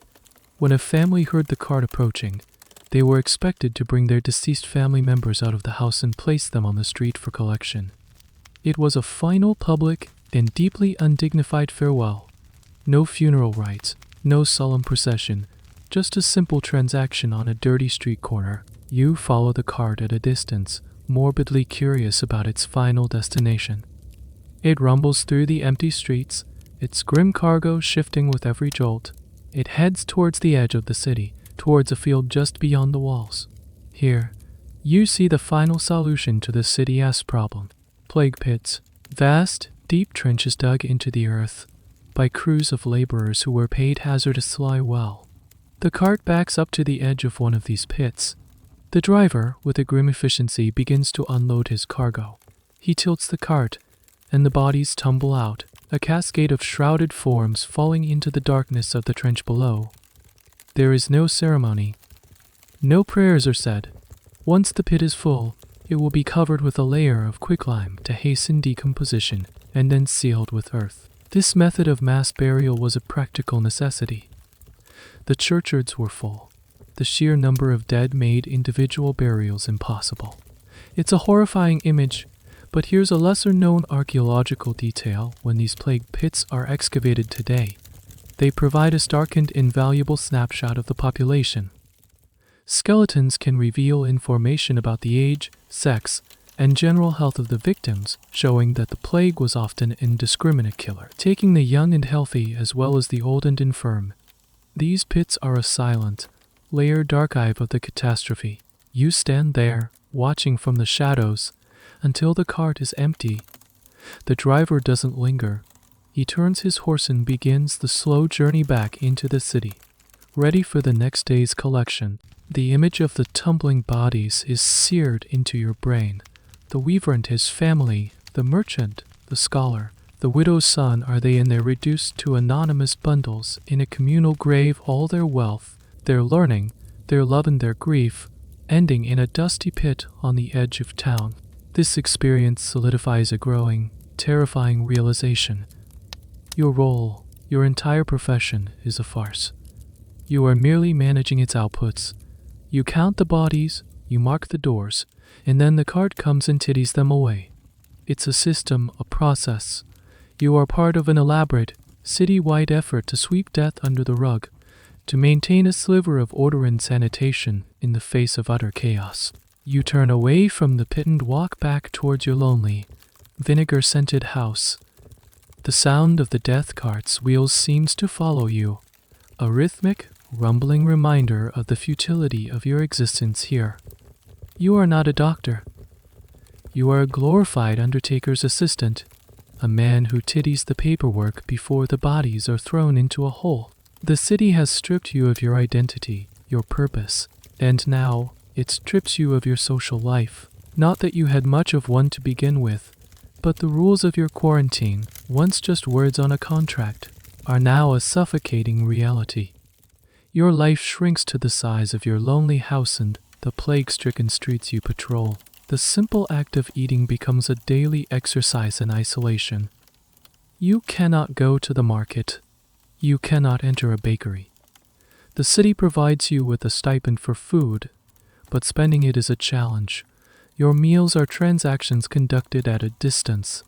Bayboy, paid by the council, leaves a basket of bread, cheese, and dried meat on your doorstep each morning. He knocks once, then runs as if your very door is hot to the touch. You retrieve the basket only after you hear his footsteps fade away. Your lunch is a grim, solitary ritual. You don't eat in your sparsely furnished dining area. You take your piece of hard bread and dry cheese and find a place outside, somewhere you can be alone, somewhere you won't frighten people. Sometimes it's a deserted churchyard, sitting on a cold stone bench among the moss-covered graves of a previous, more peaceful generation. Sometimes it's the edge of a canal, watching the scummy water flow listlessly by. You never remove your full uniform. To do so in public would be a breach of your contract and a risk you're unwilling to take. So you eat in a bizarre and clumsy fashion. You have to lift the entire mask up onto your forehead, exposing your face to the air you're so terrified of. You take quick, furtive bites of your food, your eyes constantly scanning your surroundings, like a nervous animal at a watering hole. The moment you see someone approaching in the distance, you pull the mask back down, the beak settling over your face like a visor. The food in your mouth suddenly tastes of mint and camphor from the residue of the herbs. This state of enforced isolation was the reality for most plague doctors. They were liminal figures, existing in a space between the sick and the healthy, and belonging to neither. Shunned by the living, and a symbol of death to the dying, they were profoundly alone. This loneliness was not just a side effect of the job, it was a core requirement. One afternoon, sitting on the steps of a dry fountain in a forgotten square, you watch a cat meticulously washing its paws. The simple, everyday act is mesmerizing. It's a vision of normalcy from a world that no longer seems to exist. You feel a pang of something you hadn't felt in weeks. Envy. You envy the cat its simple, uncomplicated existence. As you're taking a bite of cheese, a small child, no older than 5, wanders into the square, chasing a wooden hoop. He doesn't see you at first. He is laughing, a sound so pure and joyful it feels alien in this silent city. Then, his hoop rolls towards you and comes to a stop by your heavy leather boot. He looks up. His laughter dies in his throat. His eyes go wide. He has seen the Birdman. He doesn't scream. He doesn't cry. He doesn't scream. He doesn't cry. He just stares, his face a mask of pure, uncomreffen terror. You are a monster from his nightmares made real. You freeze, a half-eaten piece of cheese in your hand. You want to say something, to reassure him. But what could you say? Your voice, distorted by the mask, would only frighten him more. You just sit there, a silent, black-clad gargoyle. The boy lets out a small whimper, then turns and runs, abandoning his toy. The encounter, lasting no more than 10 seconds, ruins your day. It's a stark reminder of what you've become. You are not just isolated, you are a source of terror. Your very presence poisons the rare moments of innocence left in this city. This intense social stigma leads to a strange, little discussed psychological phenomenon among some historical figures who worked in taboo professions.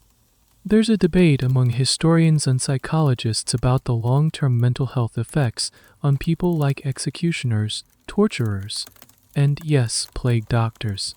Did they become desensitized and callous, or did the constant fear and loathing from others lead to profound depression, anxiety, and a form of what we might now call PTSD? Looking at the abandoned heap on the ground, you feel a deep, aching loneliness that borders on despair. You pull your mask back down.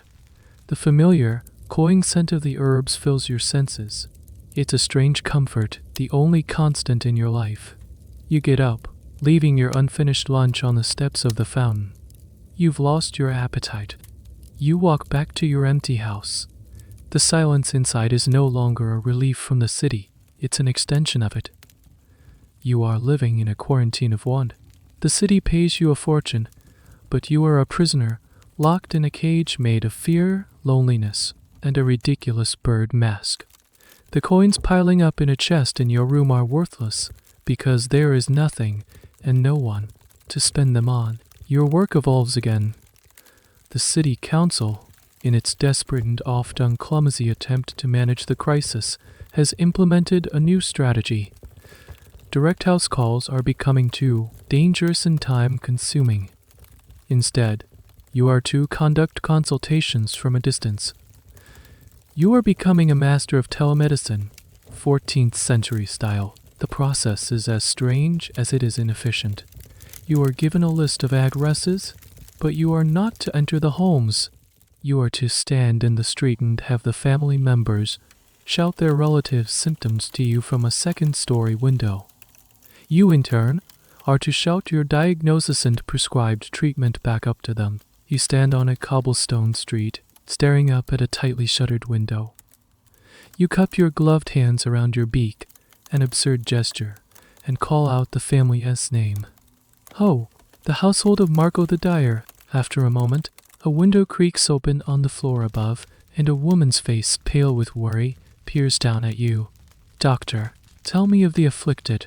You yell back, your voice echoing slightly in the narrow street. The exchange that follows is a tragic farce. The woman tries to describe her husband's symptoms, her voice cracking with emotion. He has a great fever, doctor, and he sweats, but shivers. He speaks nonsense of fields and green rivers. You nod sagely, as if this information is of great diagnostic value. Are there swellings in the groin or the armpit? I have not dared to look, doctor, she cries, her voice full of shame and fear. He will not let me near him. This is the reality of your new role. You are diagnosing patients you cannot see, based on second-hand information shouted across a distance of 20 feet by a terrified, medically illiterate relative. It is a process built on guesswork and assumptions. Based on her description, you make your diagnosis. It is a corruption of the phlegm mixed with a fever of the blood. You proclaim, your voice full of false authority. The diagnosis is meaningless, a string of medical-sounding words designed to create an illusion of understanding. What can we do, she pleads. Now you must prescribe a treatment, something that can be administered by the family with what they have on hand. Your usual tools, the lancet, the leeches, the rare powders are useless here. You must rely on household remedies and folk wisdom. Keep him warm. You shout. Give him wine heated with cinnamon, if you have it, and place a poultice of bread and milk upon his chest to draw out the fever. This advises, it will do nothing to fight the bacterial infection raging through the man's body. But it serves a different purpose. It gives the family something to do. It gives them a sense of agency in a situation where they have none. They can busy themselves with heating wine and mixing poultices, feeling like they are contributing to the fight, rather than just passively waiting for death. This practice of remote consultation highlights a fascinating and often overlooked aspect of pre-modern medicine: the importance of the patient's own home and environment. Many treatments were, by necessity, home-based. A little-known fact is that some medical treatises of the period contained advice not just on herbs and potions, but on what we might now call environmental medicine. Doctors would give instructions on which rooms a patient should be kept in, whether the windows should be open or closed, what kind of incense should be burned, and even what kind of music should be played. The idea was that the entire environment of the sick room needed to be controlled to promote a balance of the humors. Of course, the specifics of this advice, like avoiding south-facing windows because the south wind was considered unhealthy, were based on flawed theories, but it shows an understanding that a patient's surroundings mattered. You finish your consultation. The woman thanks you, her voice full of a gratitude that makes your stomach churn. She closes the window, and you are left alone in the street again. You have just prescribed a placebo from a distance of 20 feet. You move to the next address on your list. This time, a man shouts down that his son has the telltale boob OS. You find yourself in a strange, long-distance negotiation. You must lance them. You yell, "I cannot. I haven't the stomach for it." He cries back. Then you must apply a drawing poultice. You instruct. Onions and figs, mashed together with yeast. We have no figs. Then use a heated pigeon. You shout, growing frustrated. This was another bizarre, but real, prescription of the time. The idea of applying a freshly killed, halved pigeon to a bubo was based on the principle of sympathetic magic, that the bird's life force could draw out the death of the plague. How a terrified family member was supposed to procure, kill, and apply a pigeon in a locked-down city is a question the medical text didn't bother to answer. The entire exchange is surreal. You are a man in a bird mask, shouting folk remedies at a desperate face in a high window. It's like a scene from a particularly dark and ridiculous stage play. Historians still debate the true purpose of the plague doctor. Were they seen as genuine healers, or were they understood, even at the time, to be primarily psychological comforters? And state functionaries, your experience on these streets suggests the latter. Your presence is what matters, more than your advice. You are a symbol that the city is doing something, even if that something is shouting nonsense up at a window. You finish your list for the day, your throat raw from yelling. You have not touched a single patient. You have not performed a single medical procedure. You have simply been a voice, a hollow echo of medicine, bouncing off the stone walls of a dying city. It is the most detached, impersonal, and profoundly useless form of doctoring imaginable. The days grow warmer as spring bleeds into a sweltering, unforgiving summer. The heat becomes your personal tormentor, turning your protective uniform into a torture device. The heavy, waxed canvas cloak, designed to repel the phantom miasma, now traps your body heat like an oven. Your day begins with the familiar, unpleasant ritual of dressing. The leather breeches are stiff and chafe your skin. But the real misery begins when you don the cloak. It's like wrapping yourself in a heavy, suffocating blanket. The wax, once hard and slick, softens slightly in the heat, becoming tacky to the touch and emitting a faint, greasy smell that mixes unpleasantly with the herbs in your mask.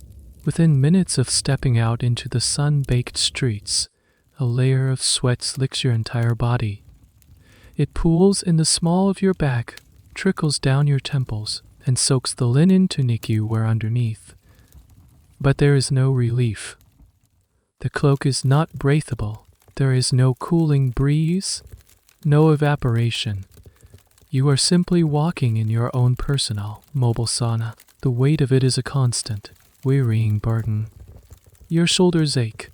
Your back is stiff. Every step is an effort. You feel less like a doctor and more like a beast of burden, carrying the physical weight of your office on your shoulders. Inside your mask, the situation is even worse. The heat of the sun on the black leather turns the beak into a small furnace. Your own hot breath, trapped in the enclosed space, creates a humid, suffocating microclimate around your face. The herbal potpourri, once sharp and aromatic, now cooks in the heat, releasing a thick, cloying, almost sickeningly sweet stew of smells. Your goggles are perpetually fogged, not just from your breath, but from the sheer humidity inside the mask. You are half blind, suffocating, and stewing in your own sweat. You find yourself moving slower, taking frequent breaks in the slivers of shade offered by building overhangs. You drink constantly from the water skin you now carry, but it offers only momentary relief. The water itself is lukewarm and tastes of leather. This physical misery begins to color your interactions with the world.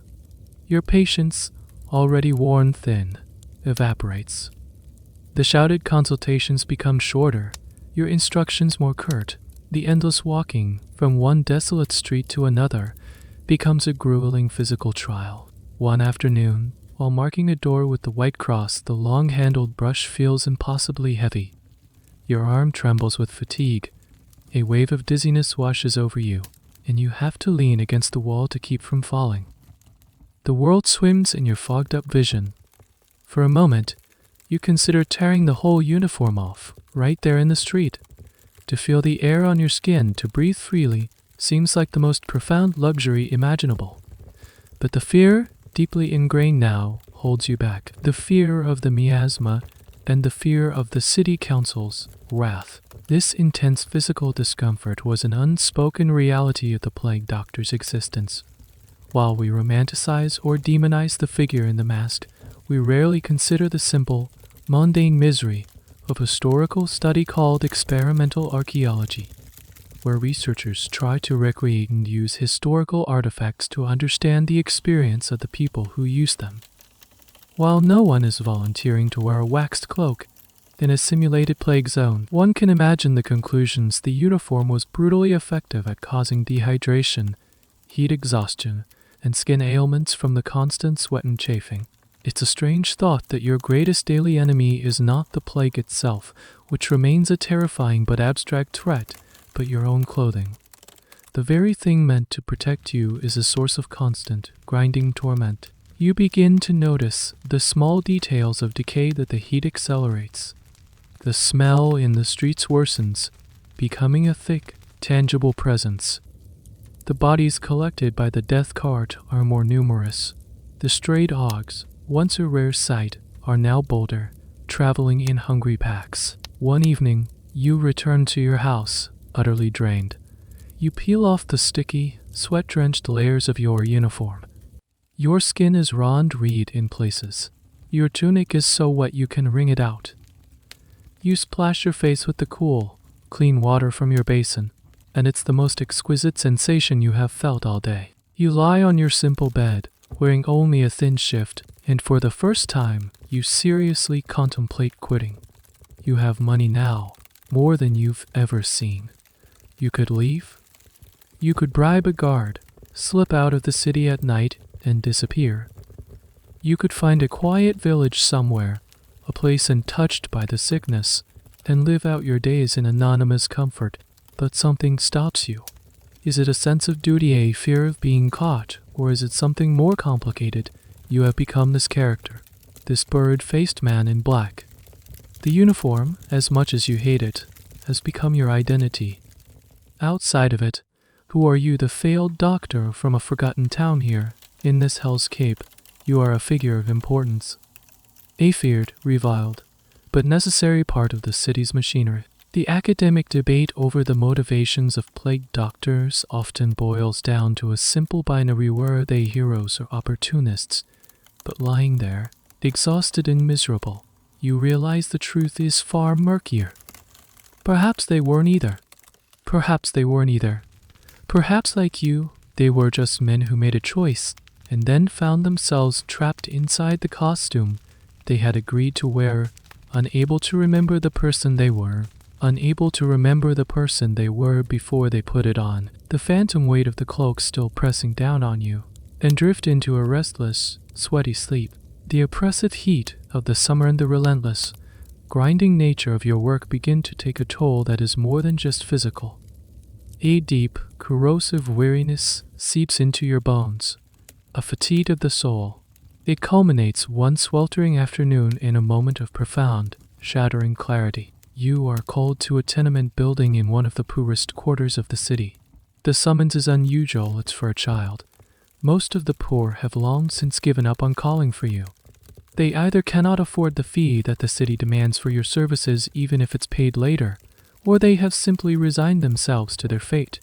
But this family has scraped together what little they have. You find the family in a single, cramped, stiflingly hot room at the top of a rickety flight of stairs. The air is thick with the smell of sickness and poverty.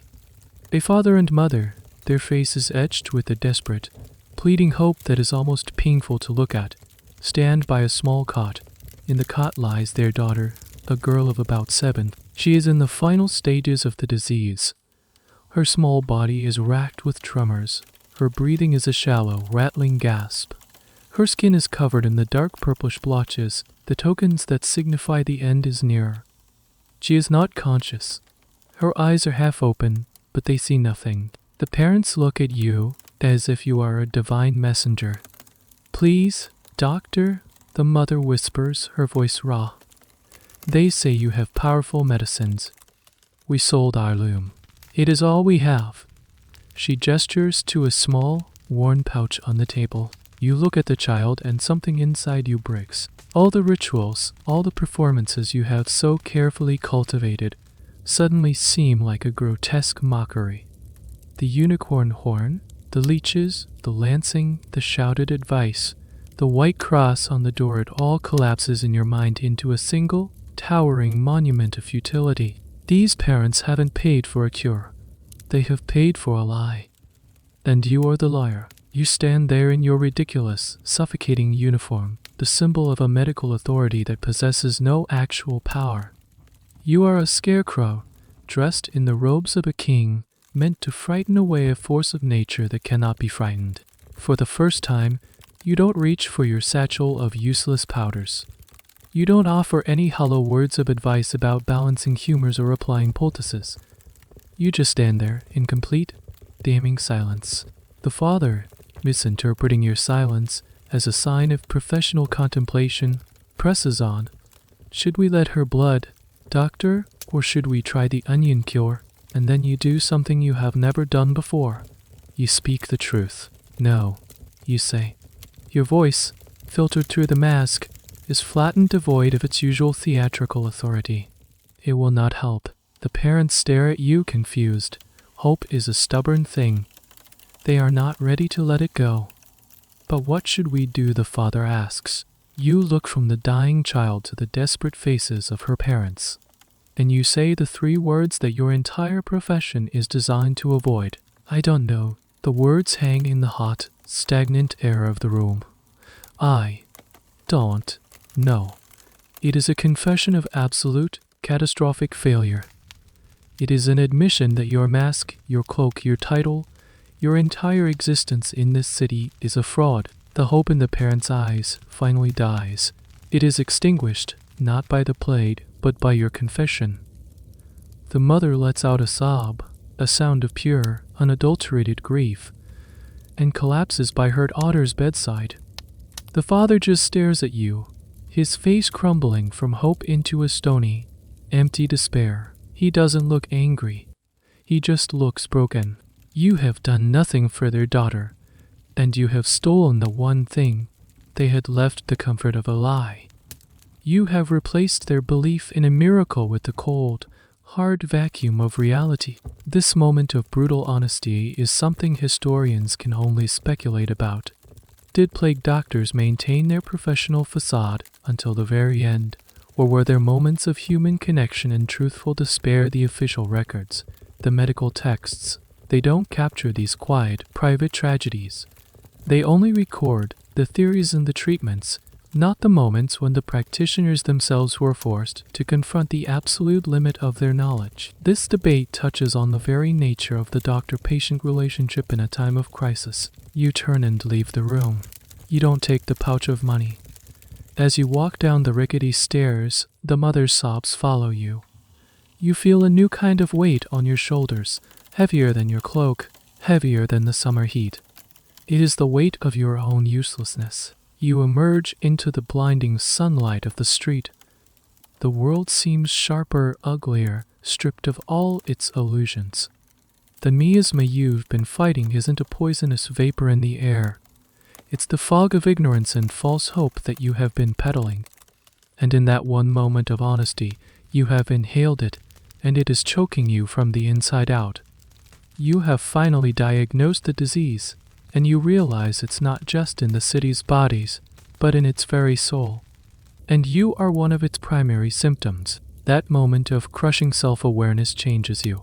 The performance is over. You still wear the uniform, you still walk the streets, but the man inside has abdicated. You go through the motions of your job with a mechanical, joyless efficiency. Your heart is no longer in the lie. This internal shift is mirrored by an external one. The city's fear, once a general, ambient terror, now has a laser focus. And that focus is you. As the death toll mounts and your uselessness becomes more apparent, the citizens' awe of your uniform curdle less into resentment than into open hostility. You are no longer just a grim omen, you are a scapegoat. You notice the change in small ways at first. The glares are harder, more prolonged. People don't just scurry away from you, they spit on the ground after you pass, a gesture of profound contempt.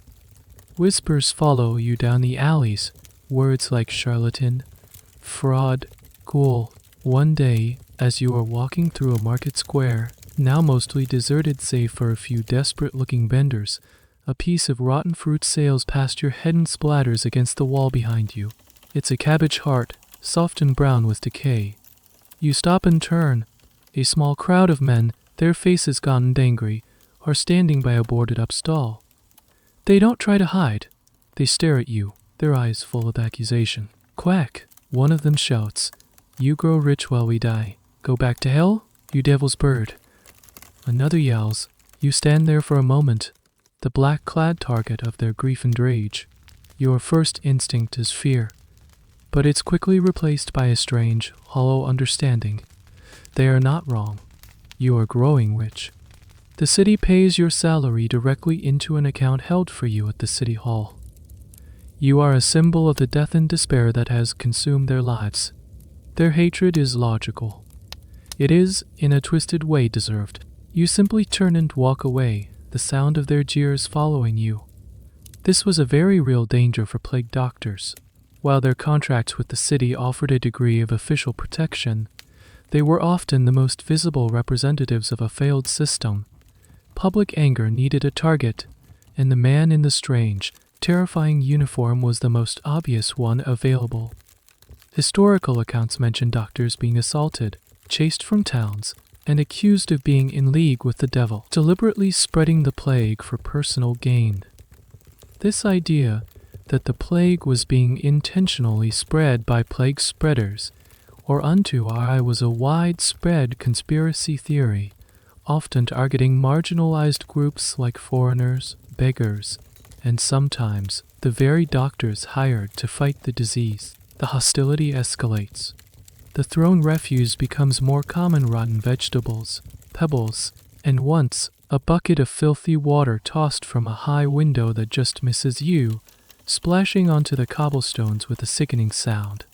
You learn to walk in the middle of the street, to stay away from shadowed doorways and high windows. Your daily rounds become a journey through enemy territory. One evening, as dusk is settling, you are taking a shortcut through a narrow, winding alley. Two figures detach themselves from the shadows ahead of you, blocking your path. They are large men holding heavy cudgels. They don't speak. They just stand there, their intentions clear in their aggressive posture. Your heart pounds in your chest. Your staff, once a tool for examining patients, suddenly feels flimsy and inadequate as a weapon. You are trapped. The alley is a dead end behind you. This is the culmination of all the fear and hatred you have witnessed. It is no longer abstract.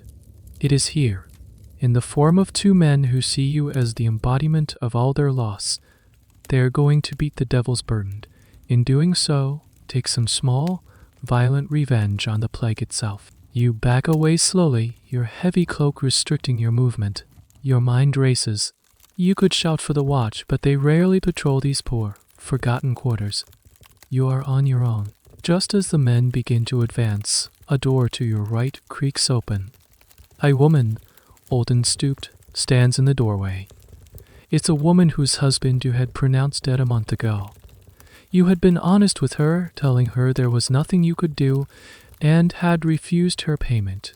You remember the look of empty grief on her face. She looks at you, then at the two men. Her face is a stony mask. She says nothing. She simply gestures with her head, a quick, sharp nod towards the dark interior of her hovel. It's an invitation, an offer of sanctuary. You don't hesitate. You duck into the doorway, and she slams the heavy oak door shut behind you, throwing the bolt. The alley is plunged into darkness, save for a thin sliver of light from the door. You hear the men outside, shouting curses, one of them kicking the door in frustration. Then, after a moment, their footsteps recede. You stand in the small, dark room, your breath coming in ragged gasps. The old woman is just a silhouette against the faint light of her single candle. You, the reviled, hated plague doctor, have just been saved by one of your victims. Why was it pity, a flicker of gratitude for your past honesty, or simply a human impulse against a senseless act of violence? You will never know. The academic debate about public perception of plague doctors is complex. Were they universally hated, or were their relationships with the communities they served more nuanced? The single, silent act of salvation suggests the latter. It suggests that behind the broad strokes of history, there were individual stories, moments of unexpected grace in the midst of overwhelming darkness. You stay in the woman's house until the dead of night, a silent, awkward guest. When you finally slip out and make your way back to your own empty home, you are trembling. The physical threat has passed, but it has left a permanent scar. You are not just lonely and useless. You are now hunted. The attack in the alley leaves you shaken. You become more cautious, more paranoid. You stick to wider streets and avoid going out at dusk. Your work, which already felt like a journey through a hostile land, now feels like a military patrol. But your duties, as dictated by the city council, are not optional, and a new, deeply unsettling task is assigned to you. Master Valerie summons you back to the city hall. It's the first time you've seen him since you signed your contract. He looks even more haggard and bone-weary than before. He slides a new directive across the table to you, again using his tongs to avoid contact. Your contract, he reminds you, includes a clause about performing autopsies for the furtherance of knowledge. The time has come to enact that clause. The council, desperate for answers, has sanctioned a limited number of dissections of plague victims. The goal is to see the disease, to understand what it does to the inside of a body. This is a radical and dangerous step. The dissection of human bodies is still a deeply taboo practice, mired in religious and social prohibition. While medical universities had begun to perform occasional, highly controlled dissections for anatomical teaching, performing one on a plague victim outside of that formal setting is almost unheard of. You are being asked to do something that most people would consider a grave sin, to desecrate the dead. But it is also, you realize with a jolt, the first and only task you've been given that feels remotely scientific. It's a move away from the world of humors and potions and towards the grim, tangible reality of the flesh. Your first subject is waiting for you in a cold, stone-lined cellar beneath the city hospital, a place normally used for storing wine. The body is that of a young man, a vagrant with no family to claim him or object to the procedure. He lies on a rough wooden table, covered by a sheet. 2 armed guards stand by the door, not to protect you, but to ensure no one interrupts this clandestine work. You are not alone. The council has also assigned a barber surgeon to assist you. Barber surgeons were the hands-on craftsmen of the medical world, while university-trained physicians like you in theory dealt with diagnosis and internal medicine. Barber surgeons were the ones who performed the actual cutting surgery, tooth pulling, and, of course, dissections. He is a burly man with steady hands and a grim, unflappable demeanor. He looks at the body with the professional indifference of a butcher looking at a side of beef. Your role is not to do the cutting. Your status as a physician places you above such manual labor.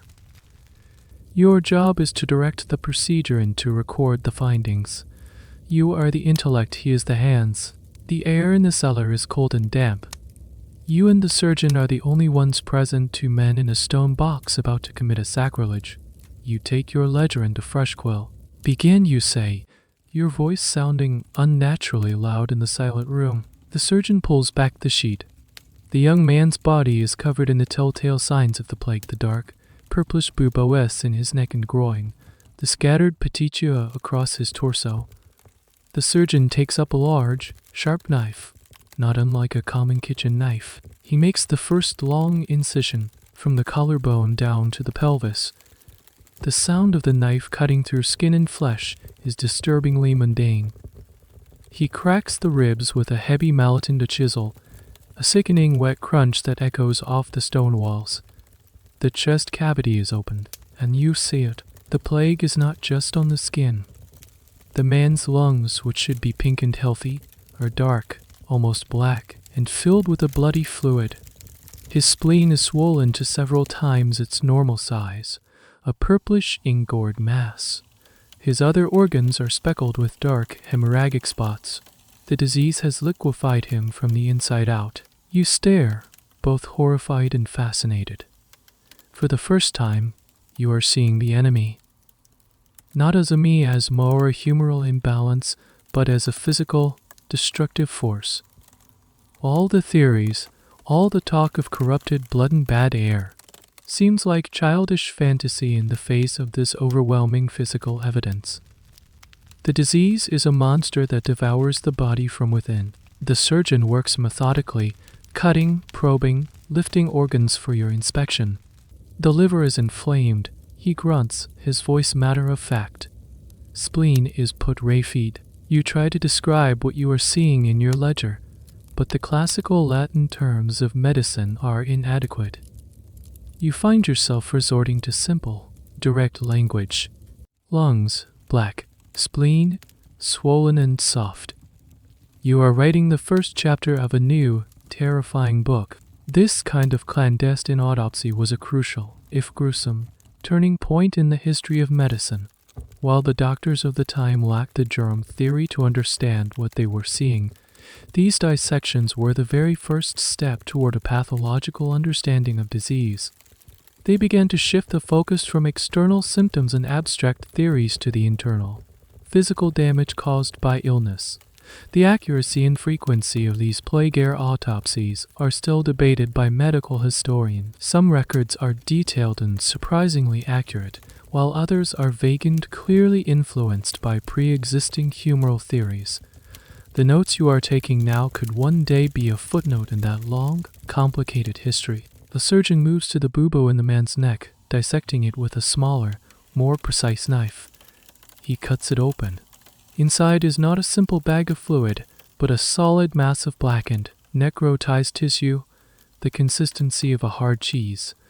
It's a lymph node that has been completely destroyed, a fortress that has been stormed and burned by the invading army of the plague. When it is over, the body lies open and violated on the table. You have learned a great deal. You have learned that the disease is systemic and devastating. You have learned that your potions and poultices are like trying to stop a flood with a handful of sand. But you have not learned how to stop it. You have a detailed map of the destruction, but no clue as to the identity of the destroyer. You leave the cellar, the image of the blackened organs burned into your mind. You feel sick, but also strangely energized. You have failed as a healer, as a comforter, as a public servant. But tonight, in that cold stone room, you have been something else. You have been a scientist, a witness to the raw, unfiltered truth of the plague. It is a terrifying truth, but it is the truth nonetheless. And it has changed your understanding of the world forever. The knowledge you gained in the cellar does not make your job any easier. In fact, it makes it harder. Now when you see a patient, you don't just see the external symptoms, you see a ghostly overlay of the blackened organs and internal devastation you witnessed on the autopsy table. Your sense of futility is now grounded in grim, anatomical certainty. But life even in a plague city goes on. Then one of the most persistent aspects of life is commerce. One morning, instead of your usual list of the dead and dying, you receive a different kind of summons. It's payday. Master Valeries has requested your presence, not for a new directive, but to collect the salary that has been accumulating in your name. The city may be failing its citizens, but it is meticulous about upholding its contracts. You walk to the city hall, feeling a strange sense of detachment. Money has become an abstract concept to you. You live in a provided house, you eat provided food, and there is nowhere to spend any coin you might possess. The taverns are closed, the markets are barren, and no sane merchant would willingly engage in a transaction with the terrifying Birdman. You are led to a small, secure room in the treasury. Master Valeries is there, along with two heavily armed guards. On the table between you is a large, heavy-looking leather satchel. Valeries nods towards it. Your wages for the first 3 months of service, as per your contract. You pick up the bag. It is incredibly heavy. The clinking sound of the coins inside is muffled by the thick leather. You open the drawstring and look inside. It's filled to the brim with silver, even some gold coins. It is without a doubt a fortune. It's more money than you have ever seen in one place. Enough to buy a large house, a tract of land, to live in comfort for the rest of your life. And it feels completely, utterly worthless.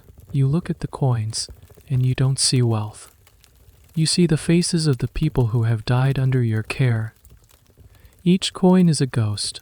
There's the merchant whose bubo you lanced, the scholar you bled, the widow whose son you fed expensive powders.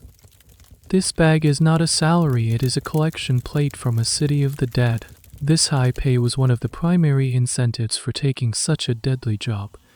Plague doctors were among the highest paid municipal employees during an outbreak. Their salaries could be many times that of a skilled craftsman. However, there's a certain historical irony to this. While they were paid a fortune, many doctors had no opportunity to spend it. They were often confined to the city and shunned by everyone.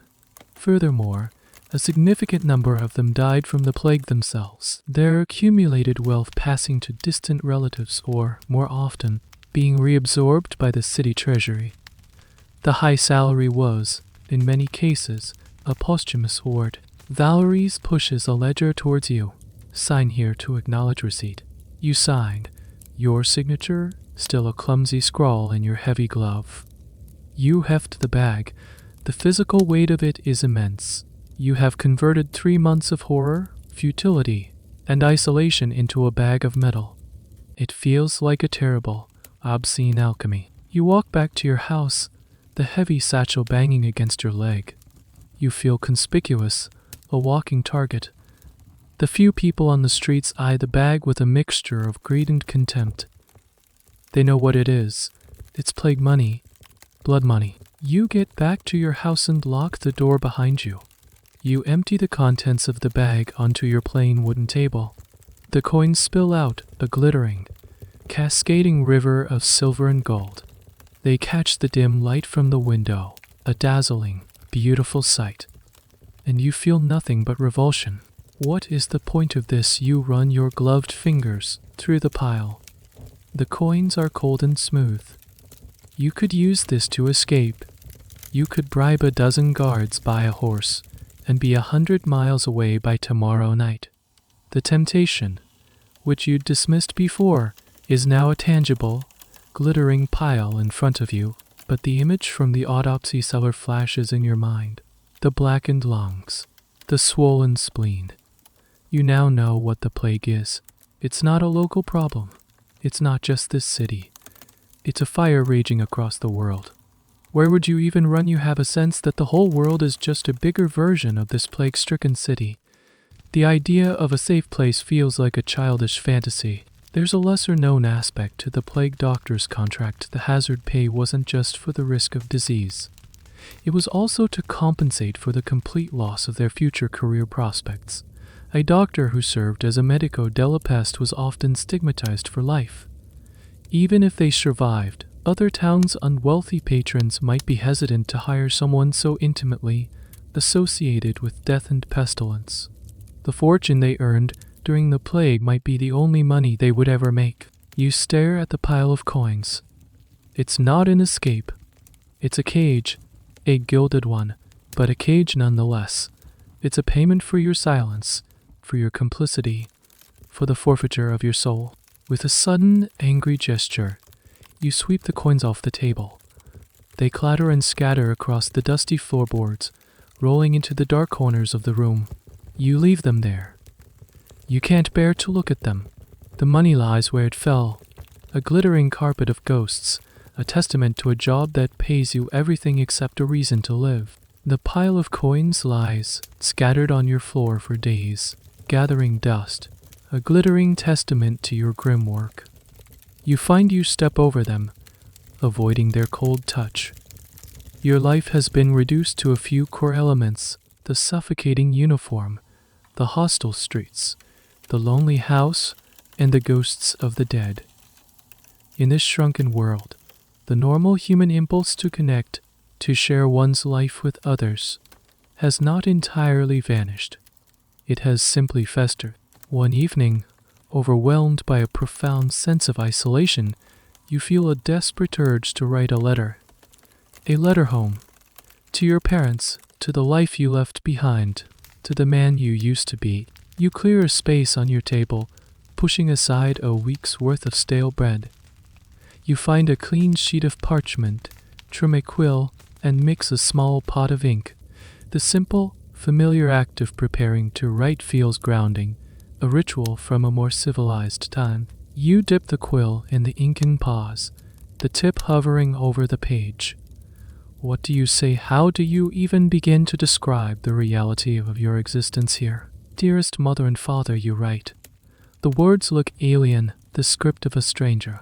You try to describe your work. My duties as a physician for the city are demanding. The understatement is so vast it's almost comical. How do you describe the smell of a plague house, the sound of a lanced bubo, the sight of a mass grave? You can't. The language of the living is not equipped to describe the landscape of the dead. You try to write about the city. The city is much afflicted by the pestilence, but the council is making every effort to contain it. Another lie. The council is failing. The city is dying. To tell them the truth would be to inflict your terror upon them, to send the plague through the mail. You think about telling them about the money. The city is compensating me handsomely for my service. You look at the coins glinting in the dark corners of the room. How could you explain that your newfound wealth feels like a curse, that you would trade every last coin for a single conversation in a tavern, the single shared meal with a friend? The page remains mostly blank. You find you can only write in vague platitudes and sterile descriptions. Your letter becomes a mirror of your professional life, a carefully constructed performance designed to hide a horrifying truth. This inability to communicate the experience of trauma is a timeless human problem. Soldiers returning from war, survivors of disasters, they often face the same challenge. The world they have inhabited is so far removed from normal experience that it defies description.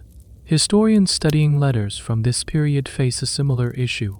Personal correspondence from the plague years is relatively rare, and what exists is often frustratingly devoid of the details we crave, about legal matters, but rarely about the visceral, emotional reality of living through the apocalypse.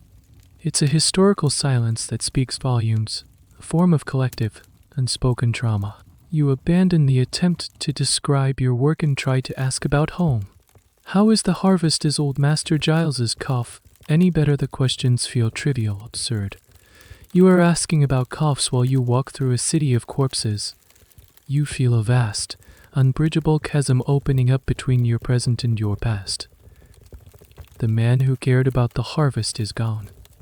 You or someone else now. Frustration and despair wash over you. You stare at the letter.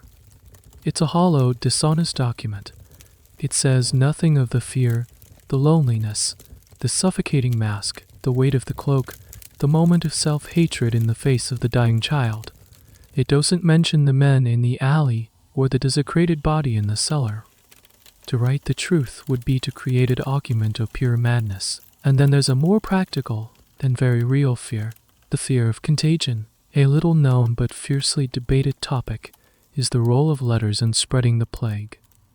The miasma theory suggested disease came from bad air, but there was a growing, nagging suspicion that it could cling to objects, clothing, rags, and yes, letters. In some cities, mail was disinfected before being delivered, often by being smoked over a fire or soaked in vinegar. The idea that your letter, your attempt to connect with your family, could carry the very seeds of the disease to them is a horrifying thought. You could, quite literally, kill them with your words. This thought is the final straw. With a cry of pure frustration, you crumple the parchment in your fist. You squeeze it until your knuckles are white. It is a pointless, dangerous gesture. You walk to the small hearth in your room. There is no fire, but you don't need one. You hold the crumpled ball of parchment over the candle on your table. It catches, the flame licking at the edges, turning your useless words into black ash. You watch it burn until there is nothing left but a fragile black skeleton of paper, which collapses at the slightest touch. You have failed. You cannot bridge the gap. You are an island, and the sea that surrounds you is made of death. You cannot write home. You are home. This is it. This lonely, haunted room in this dying city is your world now. There is no other. The last, flickering ember of your old self has been extinguished, leaving you alone in the dark. In the depths of your isolation, a strange thing happens. You see another one. You're standing in the city's main square, a vast, empty expanse of cobblestones that was once the heart of its commercial and social life. Now, it's a place to be crossed as quickly as possible. The sun is setting, painting the sky in lurid shades of orange and purple, the colors of fresh brews. And then you see him, on the far side of the square, maybe 200 feet away. Another plague doctor. He is a near-perfect mirror image of you. The same wide-brimmed hat, the same long, black, waxed cloak, the same slow, deliberate gait. And, most unnerving one, the same bird-like mask, its beak silhouetted against the dying light. You freeze. In all your time in the city, you have never seen another. You knew, intellectually, that the city had likely hired more than one. The scale of the disaster would demand it, but you had never crossed paths. Your patrols, your duties, were in different districts. The city was, in effect, carved up into territories of despair, and you were the sole viceroy of your section. The other doctor also stops. He has seen you. For a long moment, the two of you stand there, two identical, monstrous figures facing each other across a desolate expanse. The only sound is the wind whistling mournfully around the corners of the grand, shuttered buildings. It's a profoundly strange and unsettling moment. It's like looking in a mirror and seeing not your own reflection, but a stranger who has stolen your face. You feel a bizarre cocktail of emotions. A flicker of kinship. Here is the only other person on earth who knows what it's like to live inside this uniform. A flash of professional rivalry. Is he more successful than you? Does he have a secret cure you don't? And, overwhelmingly, a sense of profound loneliness, somehow amplified by his presence. Seeing him only highlights how utterly strange and inhuman you have both become. You don't wave. You don't call out. What would you even say hot enough for you in that ridiculous beak? Or how many souls did you fail to save today? There is no language for this encounter. There is no protocol for a meeting of two ghouls. This encounter speaks to the fragmented nature of the response to the plague. While we might imagine a coordinated effort, the reality was often chaotic. Different doctors might be employed by different bodies, the city council, a wealthy guild, a specific parish, and their methods could vary wildly.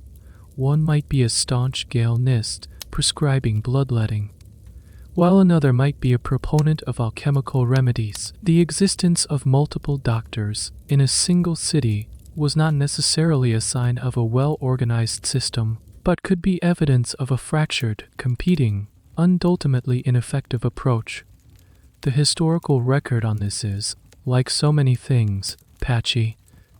It's a point of debate whether these doctors ever conferred, shared notes, or if they worked in complete isolation. Like you, he raises his staff, a slow, deliberate gesture. It's not a wave. It's a sign of acknowledgement, a salute from one condemned man to another. You slowly raise your own staff in response. For a few seconds, you are two black-clad sentinels holding your staffs aloft in the twilight, a silent, secret fraternity of two. The moment passes. He lowers his staff, turns, and continues on his way, his dark form eventually disappearing into a shadowy side street. You are left alone in the square again, but the atmosphere has changed. The world feels stranger, less real. The sight of him has validated your own monstrousness. It has confirmed that this is not a personal nightmare, it is a shared reality. You lower your own staff, the wood smooth and familiar in your gloved hand. You feel an odd sense of comfort mixed with dread. You are not the only one. But this thought is not as reassuring as it should be. It simply means the madness is more widespread than you imagined. As you walk back to your house, you find yourself wondering about him. Is he a fraud like you? Is he a true believer? Does he have a family he can't write to? Does he lie awake at night, haunted by the faces of the dead? Or is he a callous opportunist, counting his coins without a second thought? You will never know. You will likely never see him again. He is your doppelganger, your shadow self, a brief and silent witness to your own strange fate. His presence has not lessened your loneliness. It has only given it an aimant face, a face identical to the one you wear every day. You are part of a species now, the species of the bird man, wandering the ruins of a fallen world, and the thought brings no comfort at all, only a deeper, more profound sense of the abyss. The summer begins to wane, but the plague does not. The heat lingers, a suffocating blanket over the city, and the daily grind continues. You have settled into a state of numb resignation. The fear, the futility, the loneliness, they are no longer sharp, stabbing pains, but a dull, constant take, the new baseline of your existence.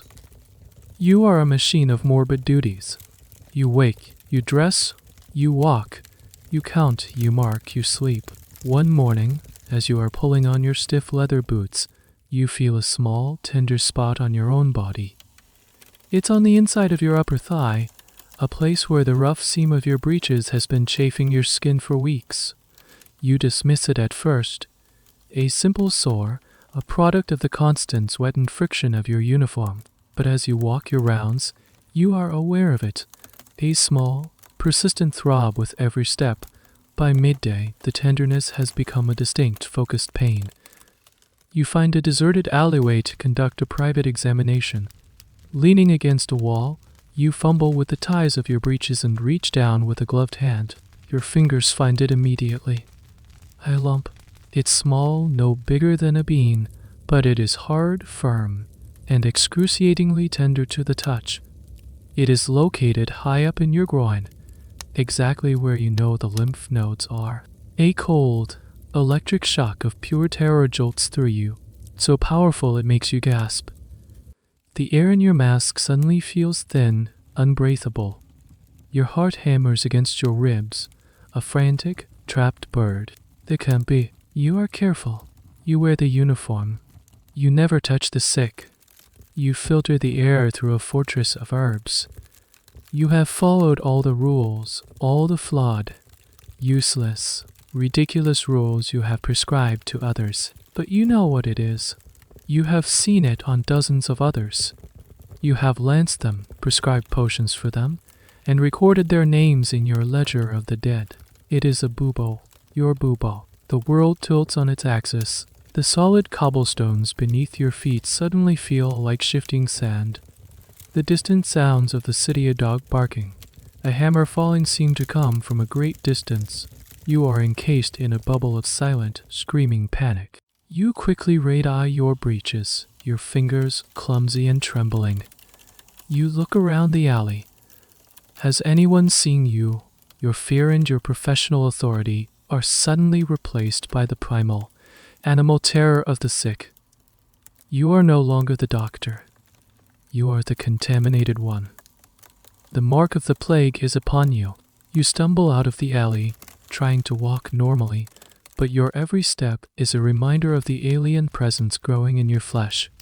The irony is so cruel, so absolute, it borders on the divine.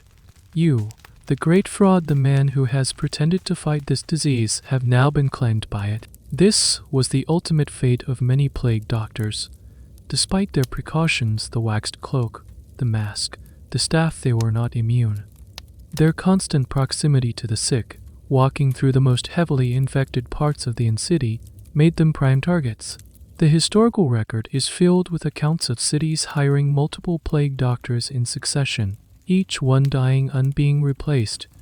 The job was, in essence, a death sentence with a very high salary. The ongoing academic debate is not if they died, but what the average survival time was.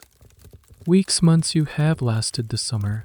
You have been luckier than most. You abandon your rounds. You can't face it.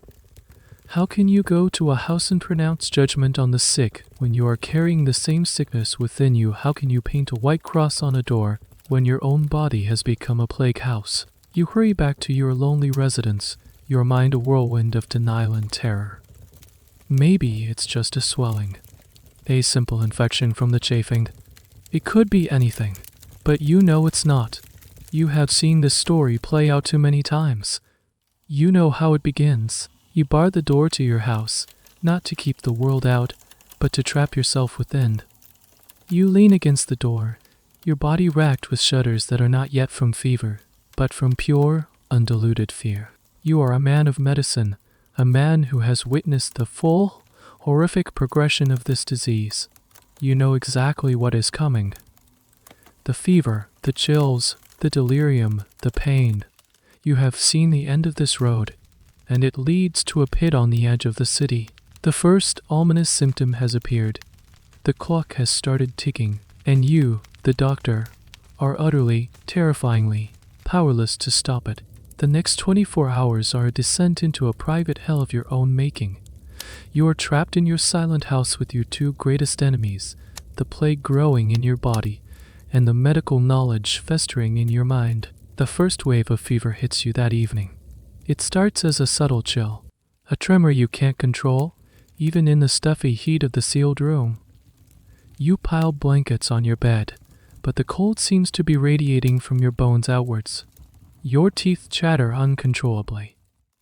This is the first stage, the body's initial, failing response to the overwhelming bacterial onslaught. You know this. You have recorded it 100 times. Patient presence would aid you in chills. Then comes the heat. The chill vanishes, replaced by a raging internal fire. Your skin becomes hot and dry to the touch. The room, once just stuffy, now feels like a furnace. You throw the blankets off, desperate for a cool breeze that cannot enter. Sweat pours from you, soaking your thin shift in the straw mattress beneath you. Your head throbs in time with your racing pulse. And through it all, there is the pain. The bubo in your groin is no longer a small, tender lump.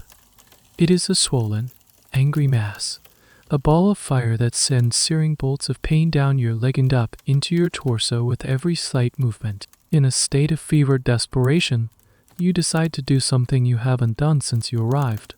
You decide to treat a patient, That patient is yourself. You stumble out of bed and light every candle you can find, the room flickering with a manic, unsteady light. You are the doctor. You have the tools. You must do something. You drag your leather satchel onto the table, its contents spilling out. The tools of your trade, the instruments of your fraudulent career, are now your only hope. What do you try first? You think of the wealthy widow's son, the unicorn horn. You find the small packet of white powder and mix it with water in a cup. Your hands are shaking so badly you spill half of it. You drink the gritty mixture down. It tastes of dust and desperation. It does nothing. The fire inside you rages on. Next, the delleriac, the great Venetian cure-all. You pry the lid off the jar of black, sticky goo. The spicy sweet smell is nauseating in your fevered state. You scoop out a large glob with your finger and force it into your mouth. The cloying sweetness makes you gag, but you swallow it down. You wait for the opium to bring you peace, for the secret ingredients to work their magic. Nothing. The pain in your groin only intensifies. You are a scientist now. You have seen the inside of a plague victim. You know this is a physical battle. You need a physical intervention. The leeches. You stumble to the jar where you keep them. You reach in and pull one out. Its cool, slimy body writhing in your hot hand. You try to apply it to the bubo, thinking you can rain the poison directly. But the skin around the swelling is so taut and inflamed the leech cannot get a purchase. It falls off, useless. Only one option is left, the most brutal, the most direct. The one you have performed on others with such detached authority. You must lance the bubo. You find your lancet, its sharp point glinting in the candlelight. You pour vinegar over it, the sharp smell cutting through the haze of your fever. You lie on the floor, propped up against the wall, and pull up your shift to expose the angry purple swelling. This is the moment of truth. Physician, heal thyself. You hold the lancet over your own flesh. Your hand trembles violently.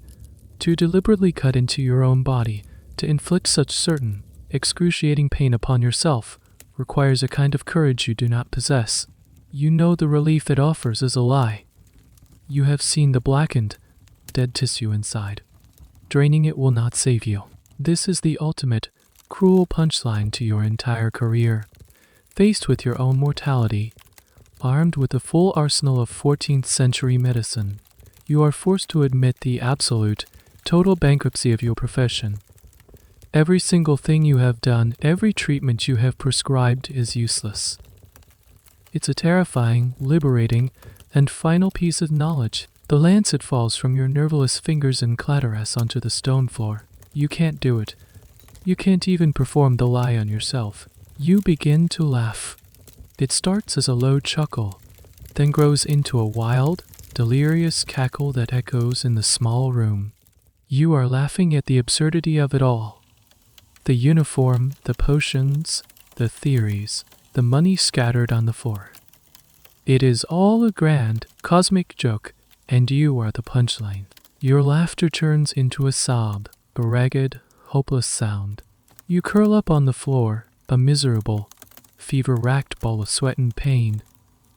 The candles flicker, casting your twitching shadow on the walls. You are no longer a doctor. You are not even a patient. You are just another piece of meat for the plague to consume. The last thing you see before the delirium takes you completely is the grotesque, bird-faced mask, sitting on the table, its crystal eyes seeming to watch you with a cold, empty indifference. Your world dissolves into a fever dream, a chaotic slideshow of fragmented memories and terrifying hallucinations. Time ceases to have meaning.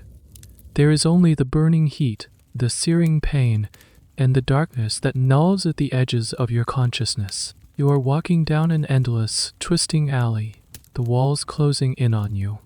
The faces of your victims peer out from the stone, their eyes accusing, their mouths open in silence screams.